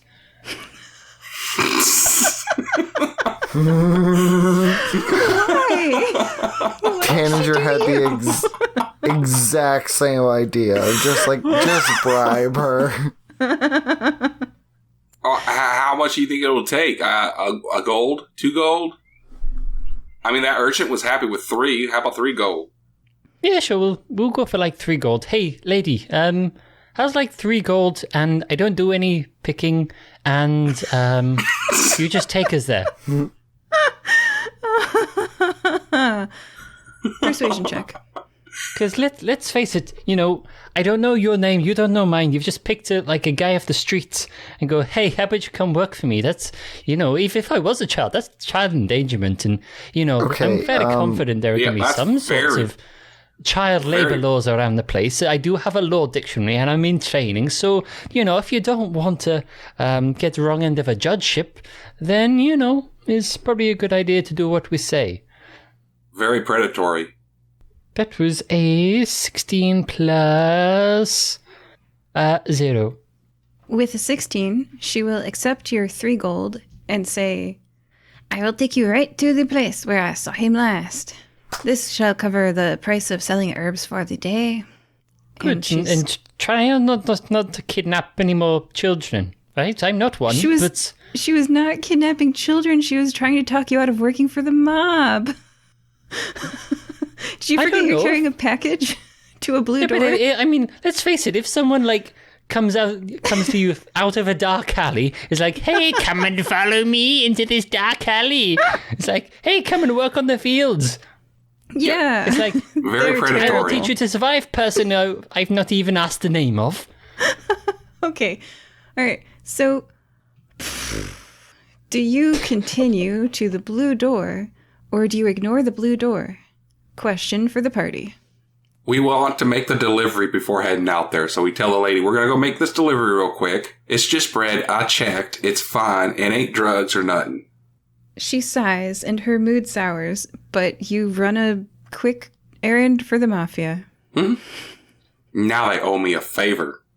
Uh-huh. Okay, going to the blue door. So you knock on the blue door? Yes. Okay. A white mink woman opens the blue door and sees the package in your hands. You sent by Tessa Safiosi? Yes. She said something about 100 gold.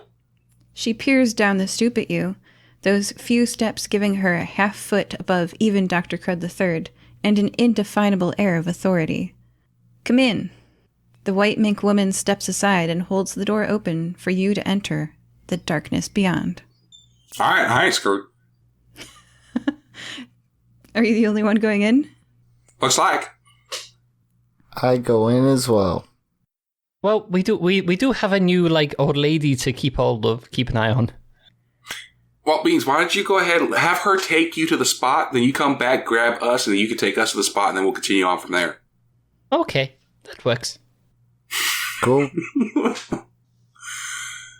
Dr. Crud III, we'll do what you're doing first, since you're splitting the party. All right. He steps inside the house alone. No, Tanager's with him, right? Mm-hmm. Okay.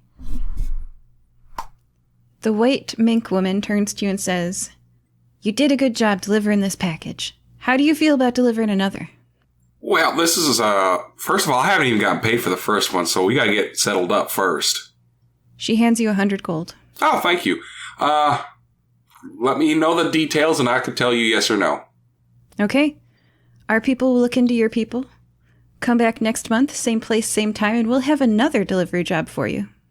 Your people will look into my people and come back here. I can't guarantee I'll be here in a month, so I'm gonna go pass. Thank you, though. That was fast. All right, your loss. She raises an eyebrow at you, then drops the conversation.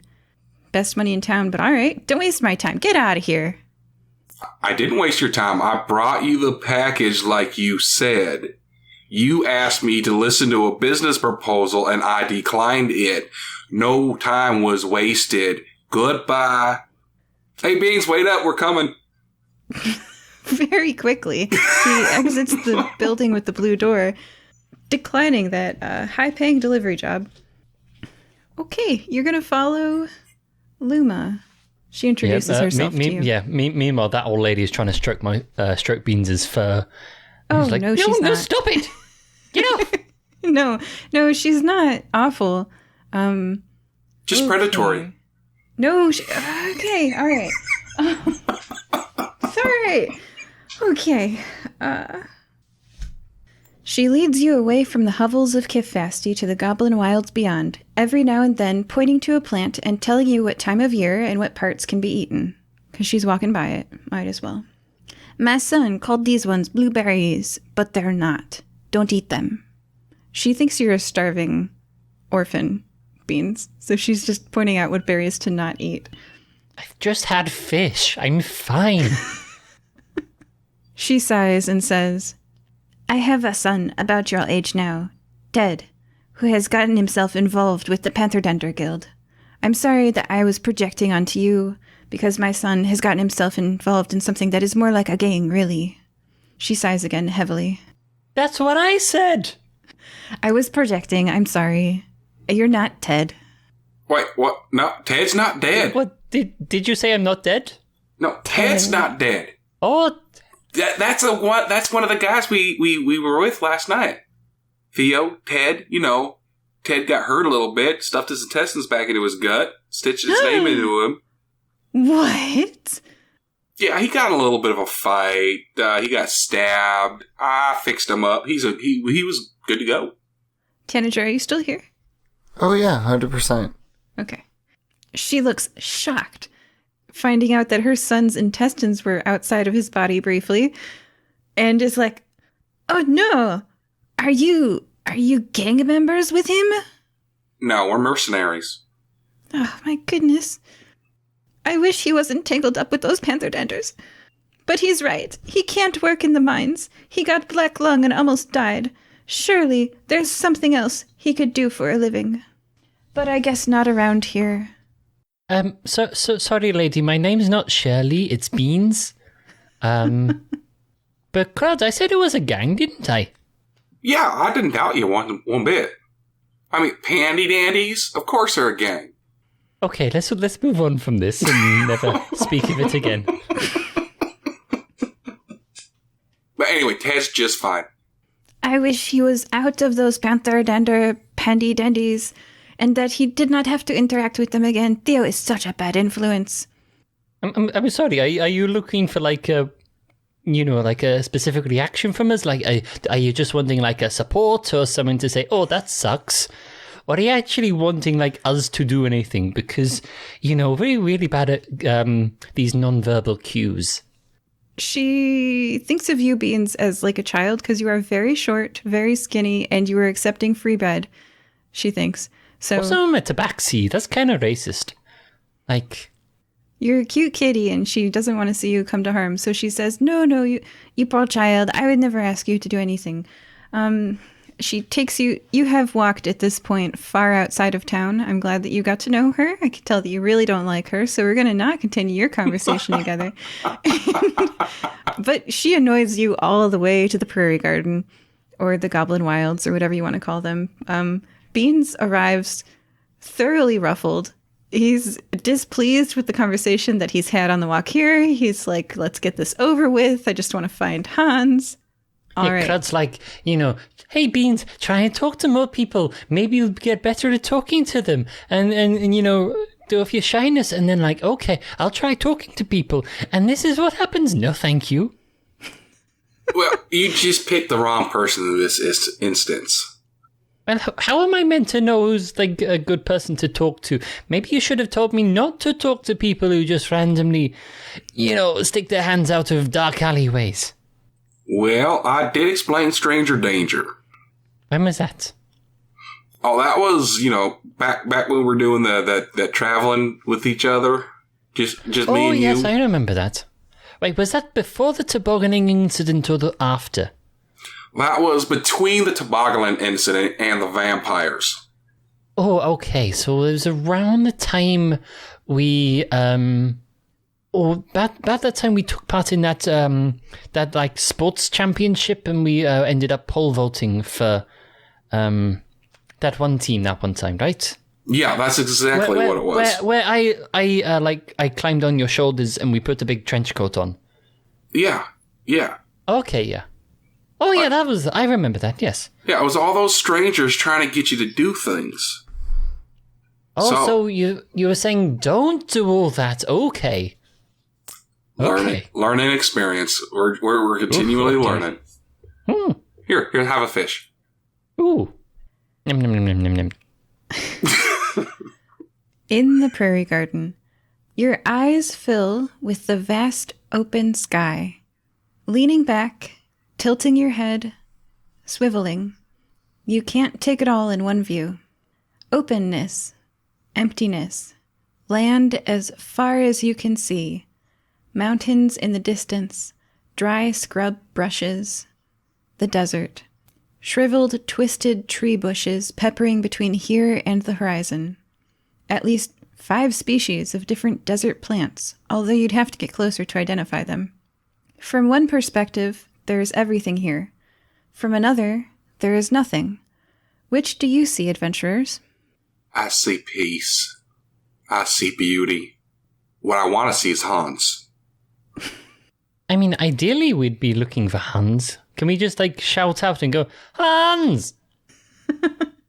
Shouting out and going, Hans! Beans spots a blonde elf writing with a pencil in a moleskin notebook who is walking around in the dry brush as if thinking to himself while writing and hasn't noticed you yet. Until I shout, Hans? Mm-hmm. He's pretty far away. I shout louder. Does Dr. Crud recognize him as Hans? He has met Hans before.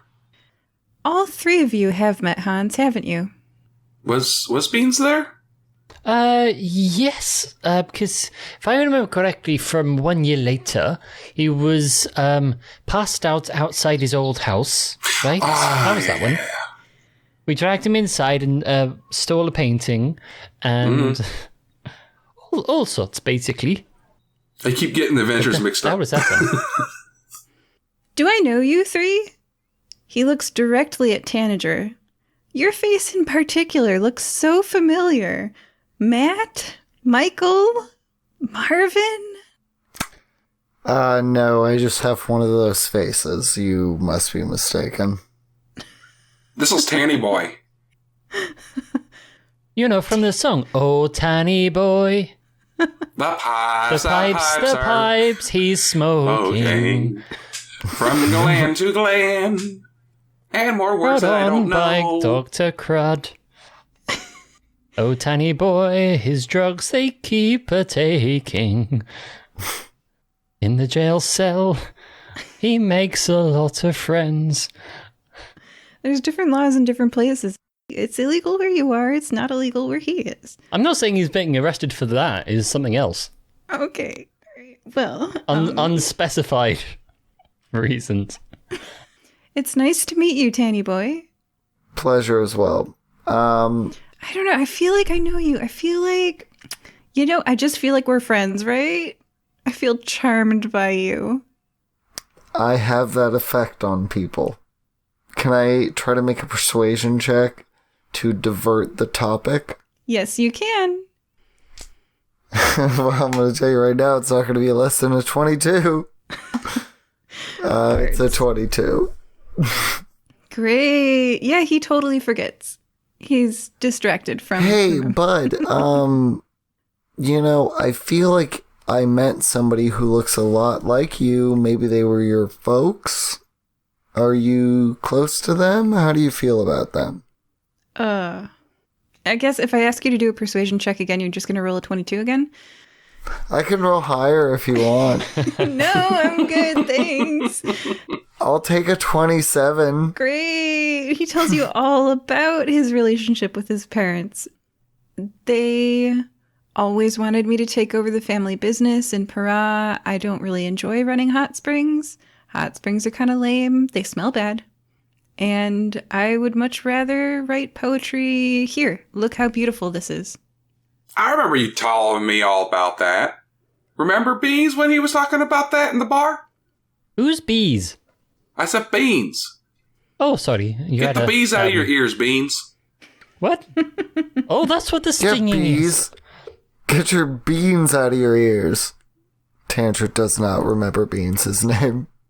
It's okay. No one does. Hey, my guy, do you happen to have a baby? Just out of curiosity. Why, you're looking to buy? Nice to meet you. Are you with child? Yeah, Dr. Crud, please immediately arrest this person. You want, arrest? No. I have no authority. My guy. Damn it, Tanager. I'm a doctor, not a cop. This season. Well, you could have confused me. Either way, I would really like to get a beautiful deer mermaid lady out of jail, and I think your testimony would help, but we can talk about that later. And I pull out the transcript of his last poem and be like, I'm going to make it real clear for you. Your folks are looking for you, and they think you might have a baby mama / child. How accurate is that statement? I was going to tell them I was. Yes, I'm going to have a family. It's wonderful. We're hosting a public party tomorrow to celebrate. Sort of like a baby shower, but it's for everybody. Everybody's invited. You're welcome to come. 97226 Reppinyup Street. There will be free food. Free? Ooh, I'm interested. Well, we're definitely going to come. Can you repeat that address so I can write it down? 97226 RUPANYUP, which I don't think is pronounced Reppinyup, but I found it on a map and I liked it. Reppinyup Street. I like that too. One day I'm going to go to all the places I steal names from. Now, let me ask you this, Hans. Do you want your parents there? Or should we tell them that you're fine, you have a legitimate kid, and leave you the hell alone? Oh, they should come. I was gonna invite them. It's just, you know how it is. My dad's a little judgmental. A little? Oh, you've met him. I'm a very supportive figure. Would you like me to come with you when you talk to your parents? And then perhaps I could provide buffs to, like, help you emotionally through this tense conversation? That would help. Yeah. You're just so likable. I can't seem to possibly dislike you as much as I try. Mr. 22. I know, it's like from conception, I was designed with 9 sort of like mental levels in mind. And once I hit my 9th level, I fully achieved what I designed myself to be as a person. You have been talking about that since level 1. It's true. But dude, your parents suck. I get that. You're kind of okay. And if you're going to have a family, me and my friends have secured you a $10,000 trust for your, gold piece trust for your child. And all you got to do is make nice with your parents. He looks a little bit concerned about that. But you keep rolling those 22 minimums, and he's down for it. Yeah, all of that. Yes. So you guys are on track to be at the baby shower. Everything is aligned. I would like to offer you a mini game if you're interested, because I prepared one. I would like to play, but I would also like to note, me rolling no less than 22 does not make me immune to dice rolls. Okay, roll one more, and if it's a 1, you fail. I mean, he can roll things against me. He can't get above a 20 on... Oh, that poor baby. Little baby NPC. Well, my ability allows me to roll no less than 22, so... Yeah, and was that a 1 just now? It was a 5. Yeah, no. You go into the baby shower with him, yeah. You are personal guests of his at his baby shower. Your family friends. Yeah. So the minigame. All right. Now, I don't know how much you guys are going to enjoy this or not, but I thought I would work something in because I like ingredients for foods, and I know some of the other people playing also like ingredients for foods. And I thought I would share, it could have been like a role playing yourself into how to survive in the desert and what plants are edible and not, it didn't. So instead of Luma teaching you about the plants that she harvests to sell to Nirvana Loxodon, we're just going to kind of do this out of character instead. But that is how she knows about these plants, is that she harvests the desert tea plants and she sells them to the desert tea store. I'm sending you all an image file in Messenger right now. Please look at the image file as you listen to Luma teach you about 5 edible desert tea plants. Desert tea plants. Sorry for paying off your NPC. No, that's fine. She was a little bit pushy, wasn't she? She was definitely, projecting her concerns for her son and how he can't, She doesn't want him to work for the Safiosi, and he does kind of seem to want to work for the Safiosi, doesn't he? So she was being... She came off very predator-like to me. Allie? Was it the Allie? Yeah. Oh, that's how she wasn't seen by the Safiosi, because they'll off her if she warns away their... Anyway, that's fine. A little bit of... Tanager has different opinions. I'm not. She was fine. I'm a little creepy myself, so apparently that comes off in my NPCs. All right. No, oh my goodness. Listeners, right, tell us about what these you think. Yeah, tell us in the comments. Was she a creep or no?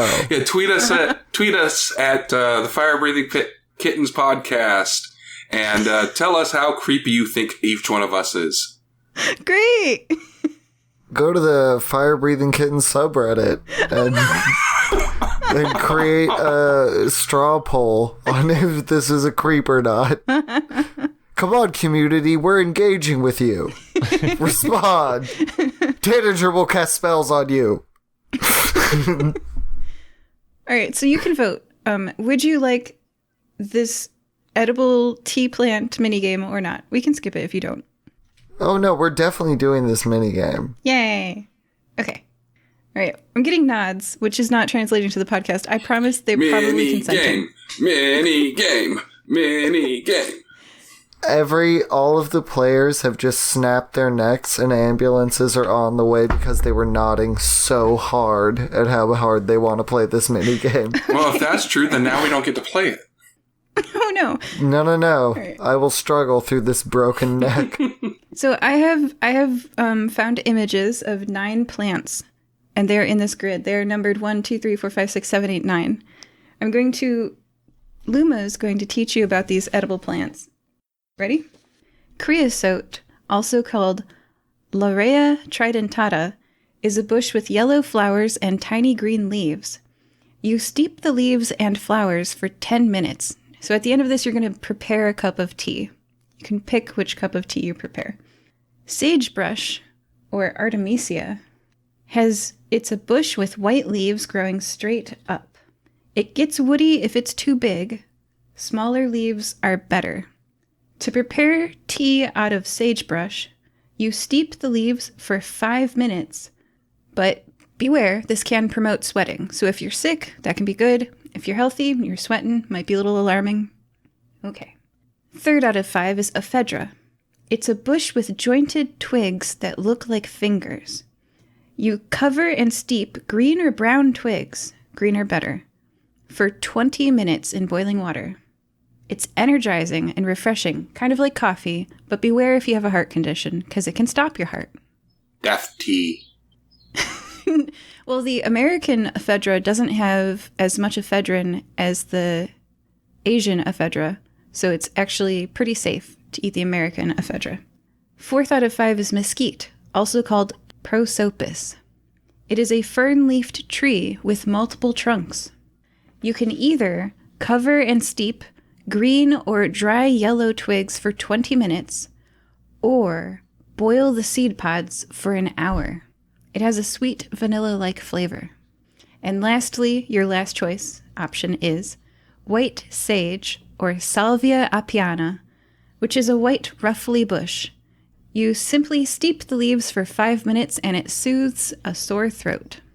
So you've got a grid of pictures. Sorry, podcast listeners. And as they think about this, I'll do a nice description. So this is about you guys planning your tea. I'll give you a little bit of time so your brains can process. Luma finishes teaching you about the plants. You all stand in a desert land steeped in history. Har har. A land that before the Loxodons killed the Goblin King Gitler in retaliation was once part of Goblinville, but is now just another part of the city sprawl of Kifasti. You are surrounded by edible plants originally brought here by goblins generations ago to transform a dry, lifeless region into a bountiful land of plenty. It may not be a traditional-looking farm, but with this diversity of plants, the goblins survived here comfortably for millennia. Can you recognize any of the species around you now? And which cup of homemade tea do you brew for yourself?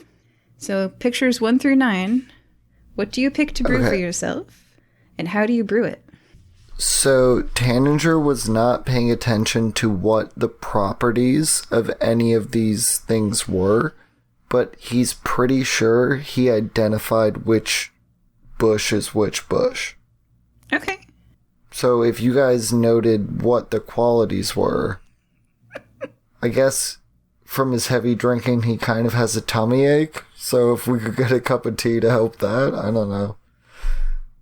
But I'm pretty sure I know which plant's which. Well, tell us. Oh, well, okay. Again, this does not help the listeners, but the first thing that the DM said, that is bush number 1 in the grid. I agree. The second thing is bush number 5. I disagree. Well, let me go through my numbers and then we'll circle back. So I think it's 1, 5, 7, 6, 8. I believe it's 1, 8, 3, 6, 5. Okay, so we agree on 1 and 6, right? What is the challenge right now? What we need to brew a tea that we can drink that isn't poisonous? Yeah, you're going to brew 1 cup of tea each and you're going to drink it. So, good luck. Okay, did anyone take note of what these plants do. Yes, but I'm in competition with you, so I ain't telling you shit. Okay, Dr. Crud III, you can pick first. Which of these numbers do you pick to brew? How do you brew it? And I'll tell you if you will, Die. Yeah. I will pick number 6.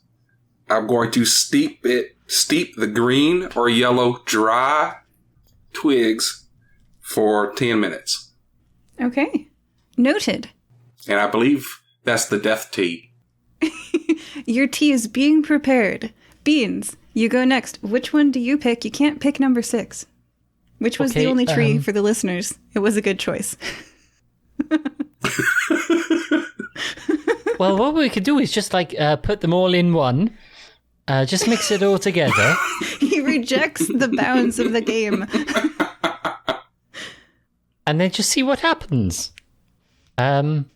How about I make one from number 1, because we know that's okay, and then I have Crud have some first. How do you prepare number 1? Which parts do you harvest, and how do you prepare them? Well, I will rely on what's-her-name's motherly instinct, and if I start doing something wrong, she'll bat my hand away and go, No, child, that's not how you do it. And I'd be like, oh, okay, fine, you do it, old lady. And then she'll do it for me. He's got a point. Okay, you have eaten a mystery part of plant number 1, brewed for a mystery length of time. Okay. Oh, God. All right. Sure. Okay. And Tanager, which number plant do you brew, and how do you brew it? How long and which part? Tanager chooses number 8, and the way you pull rosemary off a stem, takes all of the bristles off of this bush, boils them for a long length of time, pours half of this tea, and then half of his liquor that he has in his bandolier, hoping that the alcohol will kill whatever poison is in this tea. All right, and how long do you steep it for? Way too long. Oh no, how long? About an hour? If Crud starts first, I start maybe 10 minutes after, and I wait 15 minutes longer. So I'm full on copying my classmates' paper, and I'm like, okay, I guess I'll do it a little bit longer, and then 35 minutes then. If 10, okay. Yeah, so you brewed it for 35 minutes? Ish? And then split it with whiskey. Okay, all right. Here's the results of what you all drank. Tanny boy, that was only supposed to be for 5 minutes. That is correct. All right. I'll go in order. First, obviously, Dr. Crud III brewed a pretty good tea. It tastes like vanilla and sweet. It's not as sweet as it could have been if you'd brewed it for 20 minutes, Dr. Crud III. But other than that, you get an A on your tea brewing. I'll take it. Next up was Beans, who brewed... Oh, and Dr. Crud III picked prosopis or mesquite, a tree with fern-like leaves and multiple trunks that's very easy to identify. All right, next... Oh, you could have also consumed the seed pods. It was a wise choice not to, because seed pods are more likely to be poisonous than leaves. So good job going with the leaves. Next up is Beans. Beans chose creosote, also called Laurea tridentata. It's easy to identify because of its yellow flowers. And you easily steep the leaves and flowers with the assistance of Luma, the woman you hate so much. Next up is Tanager. Tanager, you picked sagebrush, Artemisia. Instead of brewing it for 5 minutes, you brewed it for longer, which means that you are sweating heavily right now because Artemisia promotes sweating. So that's not a bad thing. Maybe it's really, it's that kind of day. It's a sweat sort of day. Losing that water weight. Yeah, this is super good. And Tanager keeps drinking it like he didn't fail the challenge. You did not Here, fail try the some of challenge. mine. None of you, hey, you guys, none of you drank anything poisonous. You are all fine. If it helps, goats cannot sweat. Oh God, what does that do to me? Oh, you're very uncomfortable. very uncomfortable. He's panting. It says, instead their snouts may be wet to the touch. So I just have the sniffles really bad? And their mouths may hang open slightly. So it's like how a dog does it. You're like... Oh, that's adorable. So if you've ever seen a goat looking derpy, they're probably a bit hot. Alright, well, my goat butt derps out for the next hour of this session. Okay. Well, that's how you spent, I guess, your afternoon. It could be the next day if you'd like. You're all fully healed from your battle 2 days ago. It's the day of the baby shower. Party, party, party, party, party. Let's go, guys. Wait, do we need to bring gifts? Us being there is the gift. Oh, we should bring a gift. Hey, I've got his old journal. That'll do. Crap, what does Tanager have on him? Is it, he is rummaging through his bag and he's like, is it appropriate to give a baby a drinking horn? No. What about dice? Yeah. Just as long as they're not too small where they go swallow it down their gullet. Alright, well, fart. Dr. Crud III, Yes. you still have some of Jenny's old toys. Oh, I know you Bum. didn't. Yeah, that, And they're staying in my pocket. She's going to be playing with them again. Dr. Crud. Be careful what you say next. Oh, I was totally switching topics. Oh, okay. What's up? Yeah. What's up, buddy? I was gonna say, Beans, could you run to the, toy store and pick up some, blocks or something? I'm sure I can. Are there any around here? Yes, Yeah, and just- yes. You have blocks after your trip from the toy store. Cool. That was So, fast. we'll Phew, I'm write a back. nice note. Dr. Crud, Yeah. you remember that dear lady that we got sent to jail in that whole masquerade ball debacle? It was a bit of masquerade madness, if you remember. Sure. Well, I mean, she's almost up for parole, as it's been about a year and a half. So I was thinking maybe if you could testify, on her behalf, that maybe she's, cool. That would mean, a lot to me. What does this have to do with the gift for the baby?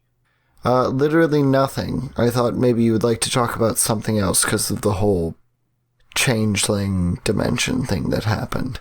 Oh, that was just a discussion between me and God. Well, you know my views on gods, but...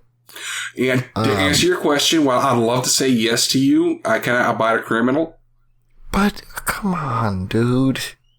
You beat up a goblin in an alley. We all commit crimes sometimes. I was breaking up a fight. Yeah, we'll go with that. Tanager nods and, respects his friend and goes, alright, we'll go with that. Then make side eye at Beans, you hearing this? Tanager's not that stealthy, so he doesn't believe he could get away with the side eye, but next time Dr. Crud goes to the bathroom. But, no, honestly, this is Tanager's personal quest, and he was really hoping Dr. Crud would back him. But, yeah. Say, Livy. Is it party time? Oh, it's party time. We got the present. We're ready to go. We do need to make sure that we make the connection between the parents and the child so we can get paid our $30,000. And then, hopefully we can make sure we ensure the connection between the child and parent so the grandchild can get the 10. But that's just icing on the cake. Actually, speaking of, should we not go and inform his parents that there is a baby shower? I thought he said he was going to invite him. Or he meant to. He meant to. He never said he did. And okay. The job was just to touch bases with their son. That's it. We don't have to make connections. Well, a touch of retroactive action then. during the long rest that we took, Tanager would have sent out handwritten invitations to the baby shower to the parents that we would be getting paid from. Noted. You did that. Oh, that was awful nice of you. Good way to think ahead. I mean, that way we ensure that we get paid. Like, if he was just like, oh man, I meant to do that, that doesn't mean he's going to. So, to make sure Tanager gets 10,000 gold pieces, he'll send a written invitation. But aside from that, I think now the moral thing to do would be to try to mend this family. I don't know how you can fix decades of hurt and no trust and, abuse, but, I will sit there and smile and nod while you do it. Well, you've got to start somewhere, right? I used to not believe in this, but after recent experiences, I'm just going to use magic.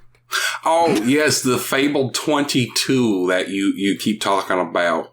Oh, no. I have actual spells, my friend. That is just my natural charm. That does not allow me to take less than above impressive on any sort of social engagement.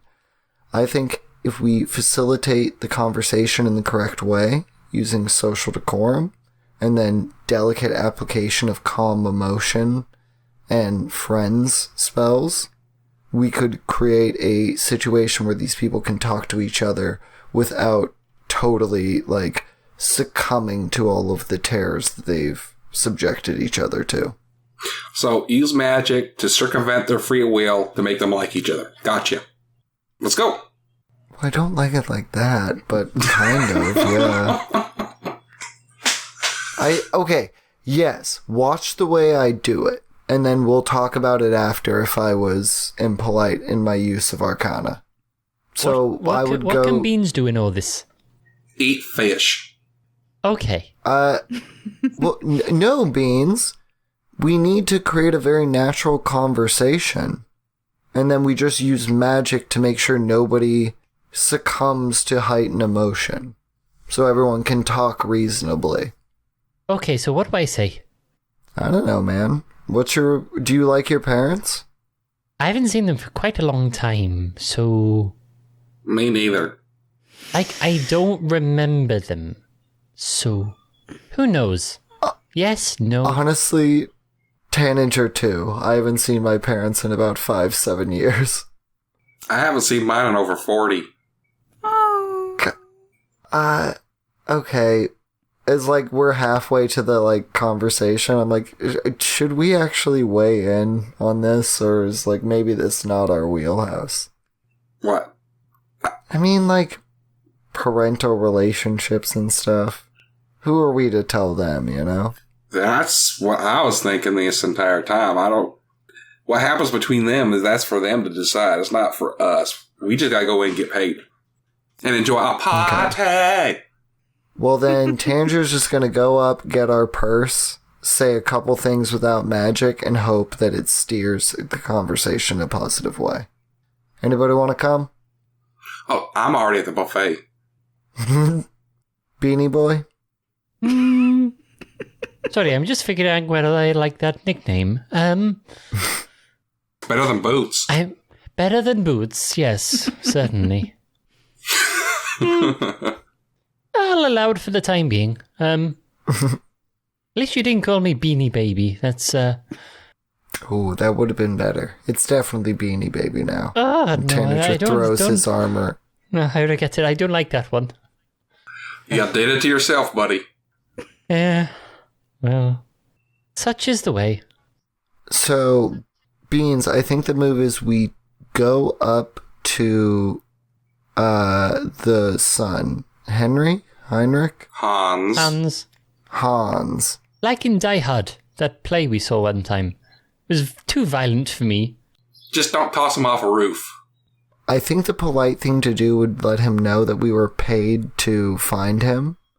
And then we go to the parents and we say, hey, we found him, that's where he is, we invited you. We get our money. And then maybe we double back to Hans and we're like, hey dude, your parents suck. All of our parents are kind of weird. You still have them when lots of people don't. So maybe try to utilize what you got, even if it's not great. What do you think about that, Beans? It seems a bit heavy-handed to me. Can we not just, I don't know, get them drunk? Oh, I can do that. That seems like more your wheelhouse, to be honest. Okay, well, And doesn't he already know anyway? We all told him all that yesterday. Oh yeah, that's a good point. He seems very, he seemed more than, able to meet up back with his parents. He just, supposedly forgot. So he should be okay. All you need to do, is, swoop in at the last minute and go, hey, where's my money? We did the job, right? We actually did a lot of jobs. True. I think I might be projecting a little bit, Beanie Boy. What is it with everyone projecting on me? Alright, whatever. I'm gonna go find a druid so I can make an ice luge. I don't know what that is, and I'm a bit scared. Oh, it's a large ice sculpture with, an interior tunnel that you can pour liquor into one end, and then you put your mouth at the other end. This was from pre-corona times, y'all, where you could just put your mouth on a large ice sculpture with a bunch of other people. But it super chills liquor. It's very cool. Look it up. It's a Tanager thing. Y'all wouldn't get it. As the doctor, I would have to not give my seal of approval for that one. It's cool. All right, well, All you right, go dude. do that, and we'll just let them talk it out by themselves for a bit, shall we? You get them drunk? Yeah.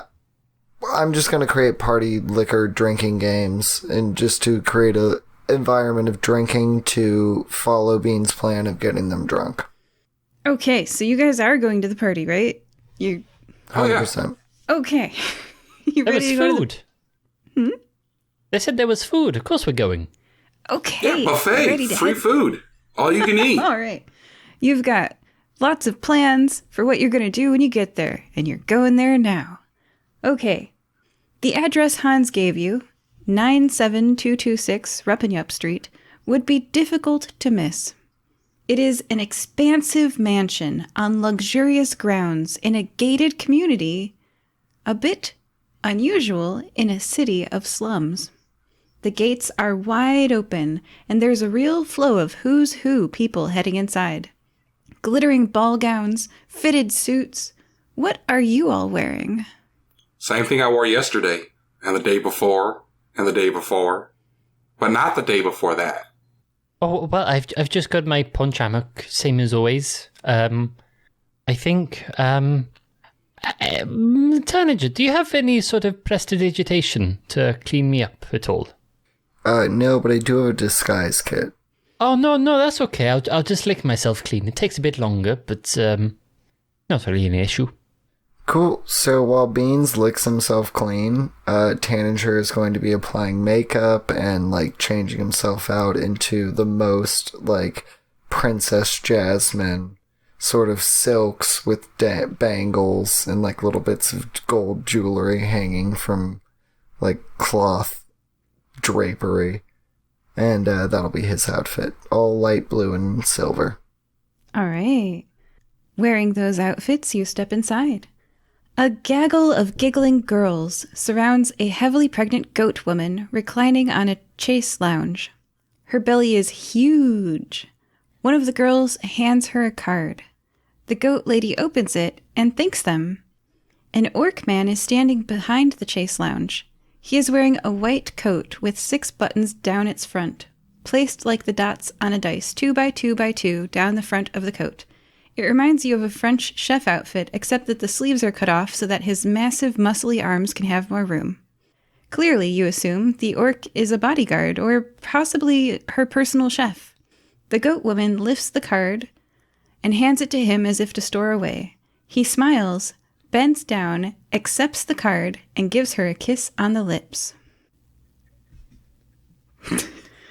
Tanager immediately, grabs the cloaks of his friend and is like, she's with Kid!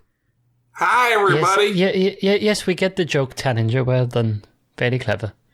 Well, no, it's very exciting. Like, I'm a priest in my culture. I gotta go bless the kid. Well, go bless him. Go bless him. Go. Cool. So Tanger's gonna go wait in line to, like, literally give her a kiss on the belly. Oh, Tanager, you're a priest. You don't need to wait in line. Excuse us. We're coming through. And Dr. Crud will push Tanager right to the front. Okay. I would say persuasion check, but we've been through this. So. There's a chance I could roll in that one. Do you want me to roll? Yes. Yes, I do. No, that's a 26. Yeah. So the heavily pregnant woman accepts your kiss on her belly. First I'd be like, do you worship the Reveler? No. Oh, okay, that's totally cool. I wet my lips with a little bit of wine and then kiss her, leaving like a little bit of like lipstick mark on her belly. With a 26, and be like, she's so happy you did that. Yeah, may your child always enjoy a life of revelry. She loves it. Beans and Dr. Crud III, while that's happening, what are you discussing? Well, look at all the fish on this buffet. I know, it's amazing, isn't it? There's some, trout and salmon, and there's some, lobster doesn't really count as fish, but, what's that, some sunfish? I haven't seen that in quite a long time. Oh, look, swordfish. Oh, this is going to be amazing, Crud. Shrimp, does that count as fish? Crustacean, same as the lobster, but, it's all tasty, so who cares? Okay, cool. Oh, hey, look at the unborn fish, too. You can get a scoop of that. Oh, yeah, very tasty. Is that, some... But yeah, so there's a pile up plates high with all these fish and these unborn fish, and do they have any like baby carrots at all? Because otherwise it's going to really mess up my my stomach if it's all fish. I see some asparagus. Baby carrots, baby corn, baby asparagus. Baby asparagus. Maybe do they have any like veal? Maybe some veal, lamb, steak, goat. Yes, and yes. Dr. Crud walks away with a plate in each arm and 2 plates balanced on his trunk, just piled high. Well, they've got a lot of like baby-themed food here, don't they? It's a little on the nose. I think it's cute. Look at how tiny the food is. I think it works fine. You can get a lot of baby stuff on a plate. That's true. These mini burgers? Baby burgers. Yeah. Baby hot dogs, too. All 3 of you see, in one corner, Sylvan and Sonia Fessenden, and, in another part of the room, Hans Fessenden. Hi, Hans. Hey, Tanny, you want to go get our buddy from the bastards in the corner? Yeah, I suppose. And then you can do your little talk to him if you want. I don't know, man. I just, my family situation is all messed up. So sometimes I feel the need to interject myself into other people's stuff to try to, fix things in a way I cannot fix things myself. I see that's a little bit unhealthy. That's why I have my friends to guide me. Yeah, I've noticed. I put my fist out, to fist bump my group. Dr. Crud looks at the plates in his hands and the plates on his trunk. Elbow. Thanks for keeping me on the level, guys. And then I'll go up to Hans. Hans is not going to pay us, wrong person. Oh. Tanager turns on the heel, mid-ballroom, and then starts walking over to the other people. I am very curious what Beans is up to in this moment.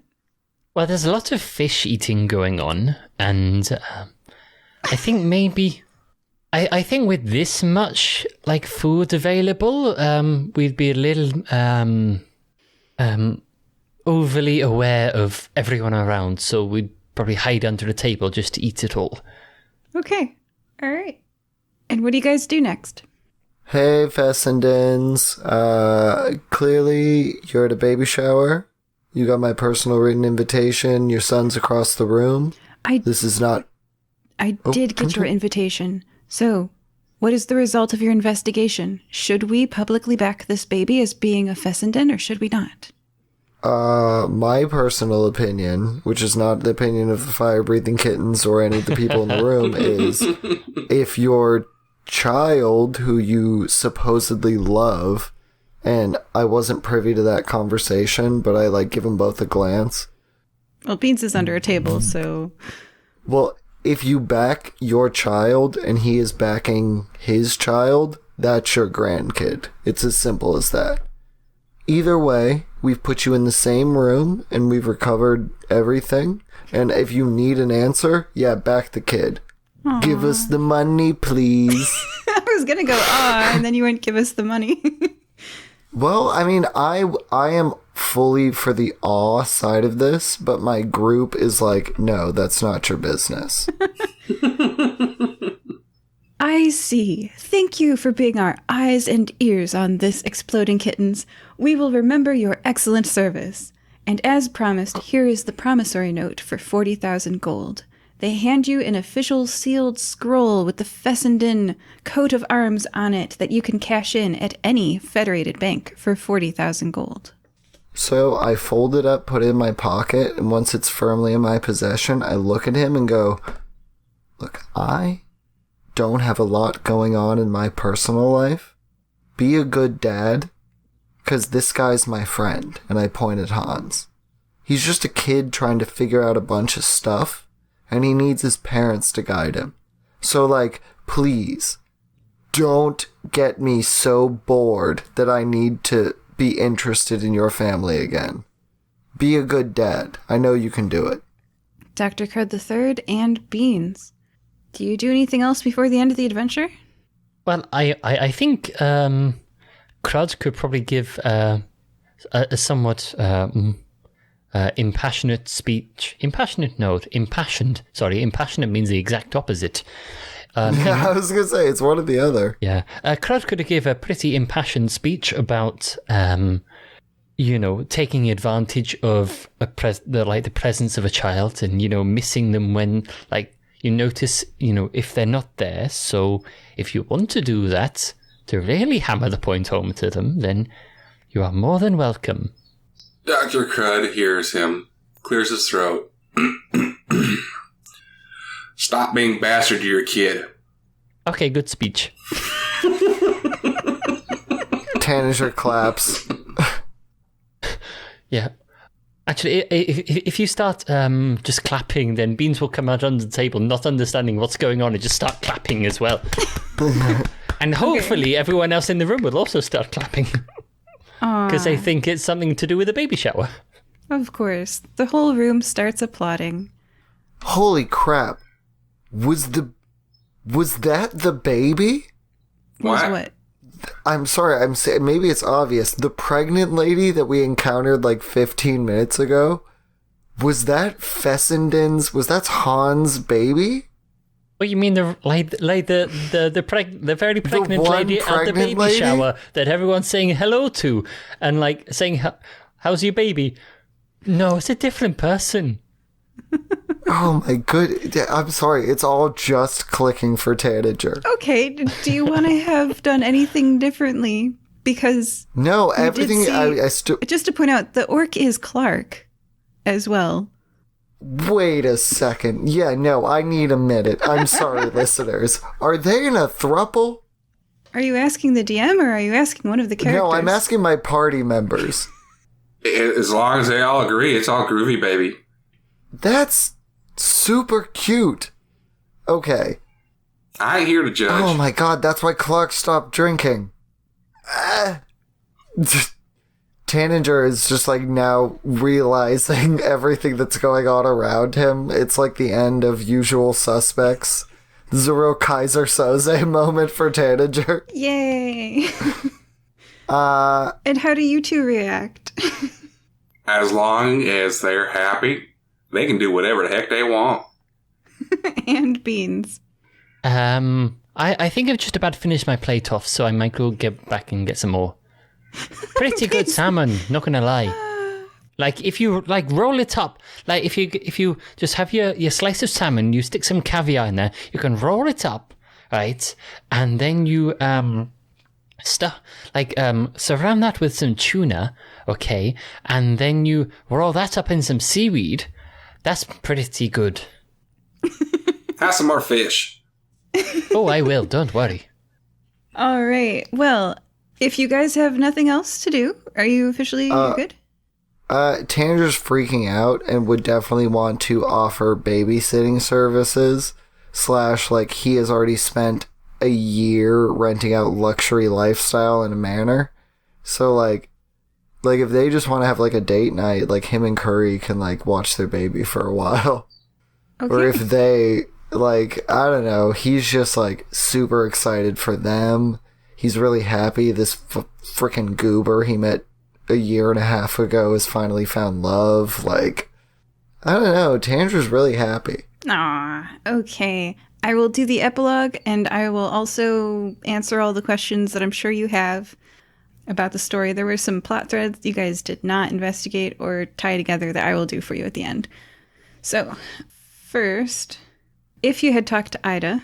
Oh, do you guys want to know if you had let Theo talk to you alone, Dr. Crud III? Yeah. I want to go to that. Sure. Okay, if you had let Theo talk to you alone, Ted would have talked to you about how cool to run into a surviving Loxodon. Theo thought all his friends in Loxodonia were killed in the Goblin Massacre 40 years ago. Finding a friend again after all these years, huh? Crazy. So you guys are guild members too? Hey, can I ask you something on the down low? Just one guild member to another, you know? Yeah. No reason to spread this around. No. He hesitates. This seems to take some explaining. He says, jobs in Kifasti are scarce. I tried working in one of the mines, but I got black lung and almost died, and Mom, you've met Mom at this point, wouldn't let me anymore. Mm-hmm. I was out of work for a while, but thankfully Theo helped me join the Panther Dander, and they've been great. Using the money from working for the guild, I moved out of Mom's house and into this apartment building nearby. It's actually within a block of here, on the other side of this building, the tea shop. So it's been great, but there's a really creepy person in that tea shop. Someone's standing in the window, staring at me. They're there late in the night, looking out the window at me. He laughs nervously. I tried closing my curtains, but nothing deters the creeper in the tea shop. The man is still staring at me any time I peek through the curtain, watching, waiting. He laughs again, some kind of nervous tick. I don't want to tell Theo because he'd think I was paranoid, or Mom because she'd worry. Could you investigate it for me? I can pay 10 gold. Sounds like you got a secret admirer. So, do you remember, Tanager, how you requested a giant bird? Yes. There's a giant bird statue in the kitchen that Clark works in that he grows herbs on that is facing out the window.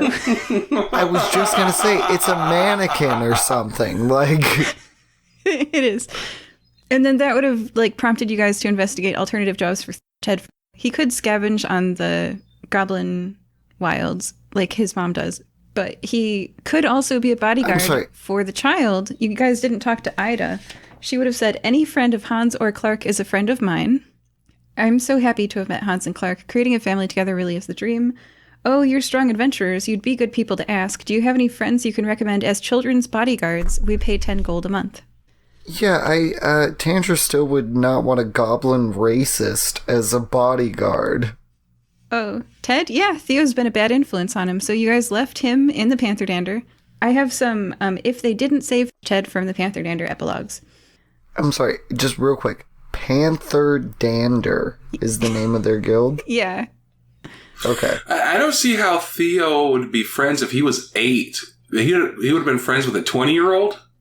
It's a little weird. I was guessing at your age. He didn't give me specifics. He's the same age as you, which makes him old as a human. So okay. That would make him 60. Yeah, okay, he's 60 ancient. Instead of 50. I was close. Oh, yeah, okay. If they didn't separate Ted from the Panther Dander, here's the epilogue for that. It's unfortunate that you failed to disentangle Ted from the Panther Dander. Distributing drugs for the Safiosi is risky business, something deceased Panther Dander members Austin Brown, April Reno, Gina Bush, and Jean Bulby learned firsthand in the adventure Age Before Beauty. They're all dead because they distributed for the Safiosi incorrectly. Luma Kanan, the mom, has to worry about her son Ted's future. He's not safe from the social circles of the panther dander. He's in danger. Let's just hope he never gets too big for his britches and tries to double-cross the Safiosi, because it will be the last thing he'll do. Let's also hope no one ever suspects him of even thinking of that. He has a long and treacherous road ahead. Okay, this is where I would like to circle back to Tanager inviting them all to live in his house. Wait. So you also didn't know who Ida was. Ida, because you didn't talk to her, she is a local millionaire. She invested in mines because, the land was cheap after the people all died. So she bought all their land up and let people mine it. And that's where Ted got black lung. And the mines made her incredibly wealthy. And that's why she owns this mansion. She's a self-made lady. So here we go. The epilogue for Ida, Clark, and Hans. Ida's children are a little boy elf satyr, a little girl elf satyr, a little boy orc satyr, and a little full goat baby girl who is parthenogenically exactly like her mama. The children are all healthy little bundles of joy. Hans has finally found his calling. He loves the children and is their primary caretaker as a stay-at-home father. Hans writes his children fun poetry. If you, listener, have never read Where the Sidewalk Ends, or A Light in the Attic, or Falling Up, books by Shel Silverstein to your children, check them out. Kids love the fun poems. Hans finally finds meaning in his life, publishing books of children's poems. His poetry brings joy to children all across the country of Guaso. As for the others, Clark, an orc chef you may remember from the episode Missives from a Corpse, was looking for a place to call home. A family that actually liked one another. People who cared about one another. The energy and laughter of a few small children running full speed, playing and having fun. Now this is a home to come home to, thought Clark. Unlike, you saw the Dillahunt family he worked for before. This is what he wanted. The family, albeit a bit unusual in its structure of Ida the rich mine owner, Clark the private chef, and Hans the poet, raised their children happily for many years to come. The end. You did reconnect the people with their grandparents. That's good. Okay. All right, any thoughts from you guys? I mean, it's just strange we actually managed to do something right. Yeah, that is a little weird. I think maybe because we weren't trying to. Not trying to screw up or trying to not screw up? Well, we weren't trying to actually, I think we just did it accidentally. We lucked into it. Especially Beans. If we'd thought about it, then we'd probably screw it up. It was better just to have eaten all those unborn fish. So, I get what you're saying. So what we need to do next time is less thinking. Yes. More action. Certainly seems to have worked so far. I mean, Tanager didn't understand what was going on until the last minute. So, it seems to have worked out for him quite well, so... Tanager's literally just weeping in the epilogue, baby satyrs! Look at these little kids! Literally! He is going to spend no less than 400 gold pieces a year on presents, just sending them to all these little satyr kids. Aw, joining us this time we're Tanager Goodfellow! Babies are cute! Dr. Crud III! Less thought, more action. And Beans! I'm still trying to work out whether Tanager knows for sure that Kid is a baby goat, and you're doing that on purpose, or it's just coincidental. Just snot-faced, teary-eyed. What does it matter? Aww. I have to know! Happy accident. Happy accident. Bye-bye. Bye.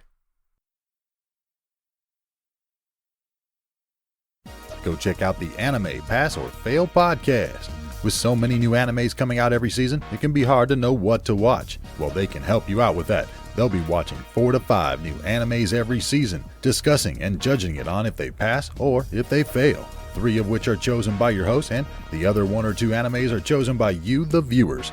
Will they pass or fail? Who knows? But you can find out next time on Anime Pass or Fail. Stream it today on Apple Podcasts, Spotify, also at afterthematch.podbean.com. Connect with the show on Instagram After the Match. They're on Reddit, Anime Pass or Fail, and follow on Twitter at After the Match PC. That's the Anime Pass or Fail podcast. Go listen, download, and subscribe today. The fusion of technology and DNA is here, but at what cost? Welcome to the cyberpunk metropolis known as the Neon Boulevard. After the city-long streets that cut through the heart of the city, the SciBio Corporation has always been on the cutting edge of augmentation development for the Neon Boulevard. And with its latest technology set to be announced, they aim to change the world once more. The day before the announcement, SciBio's CEO was murdered, triggering events that put a rogue AI and a serial killer on a collision course that could destroy life in the city forever. Meanwhile, Private Detective Xander Draven is visited by the synthetic replica of the murdered CEO's grieving widow, who wants him to track down her husband's killer. Julian Trevitz, a hacker and reporter, and his AI companion Quartzig are searching for their next story as they become drawn into SciBio's dark past. Clone worker number 133 suffers a brain injury that frees him from his programming. Discovering his true identity has ties to the serial killer and the corporation's founders. If you like fast-paced, high-tech, futuristic thrillers and a diverse range of unique characters, then step onto the Neon Boulevard today. This book was written by Nick Whitaker and narrated by me, Dale Robertson. You can find Neon Helix on Audible, iTunes, and Amazon. The following is a brief bit of the Pedro and Banana podcast. Do you know what really freaks me out about the mask, yeah? Everyone's wearing a mask, right? CCTV everywhere, yeah? You think this is a fantastic opportunity for bank robbers. Yeah, Nobody's robbed a bank. Yeah, Nobody's I know. robbed any banks. I've thought What's been exactly going on? the same thing. I thought banks would be getting dropped left, right and centre. Just any kind of crime like that where CCTV is necessary. Yeah, where you wear everyone's got a mask on, so you can't really identify me. No, it wasn't me. It was him with the mask. That's not me. That bloke's got a mask on. I don't wear a mask. Yeah. Put a hood on, put your mask on, done. That don't even look like Covered. my shotgun. My shotgun's green. That one's black. I always had this Ferrari. That was the Pedro and Banana podcast. Find them wherever you find podcasts.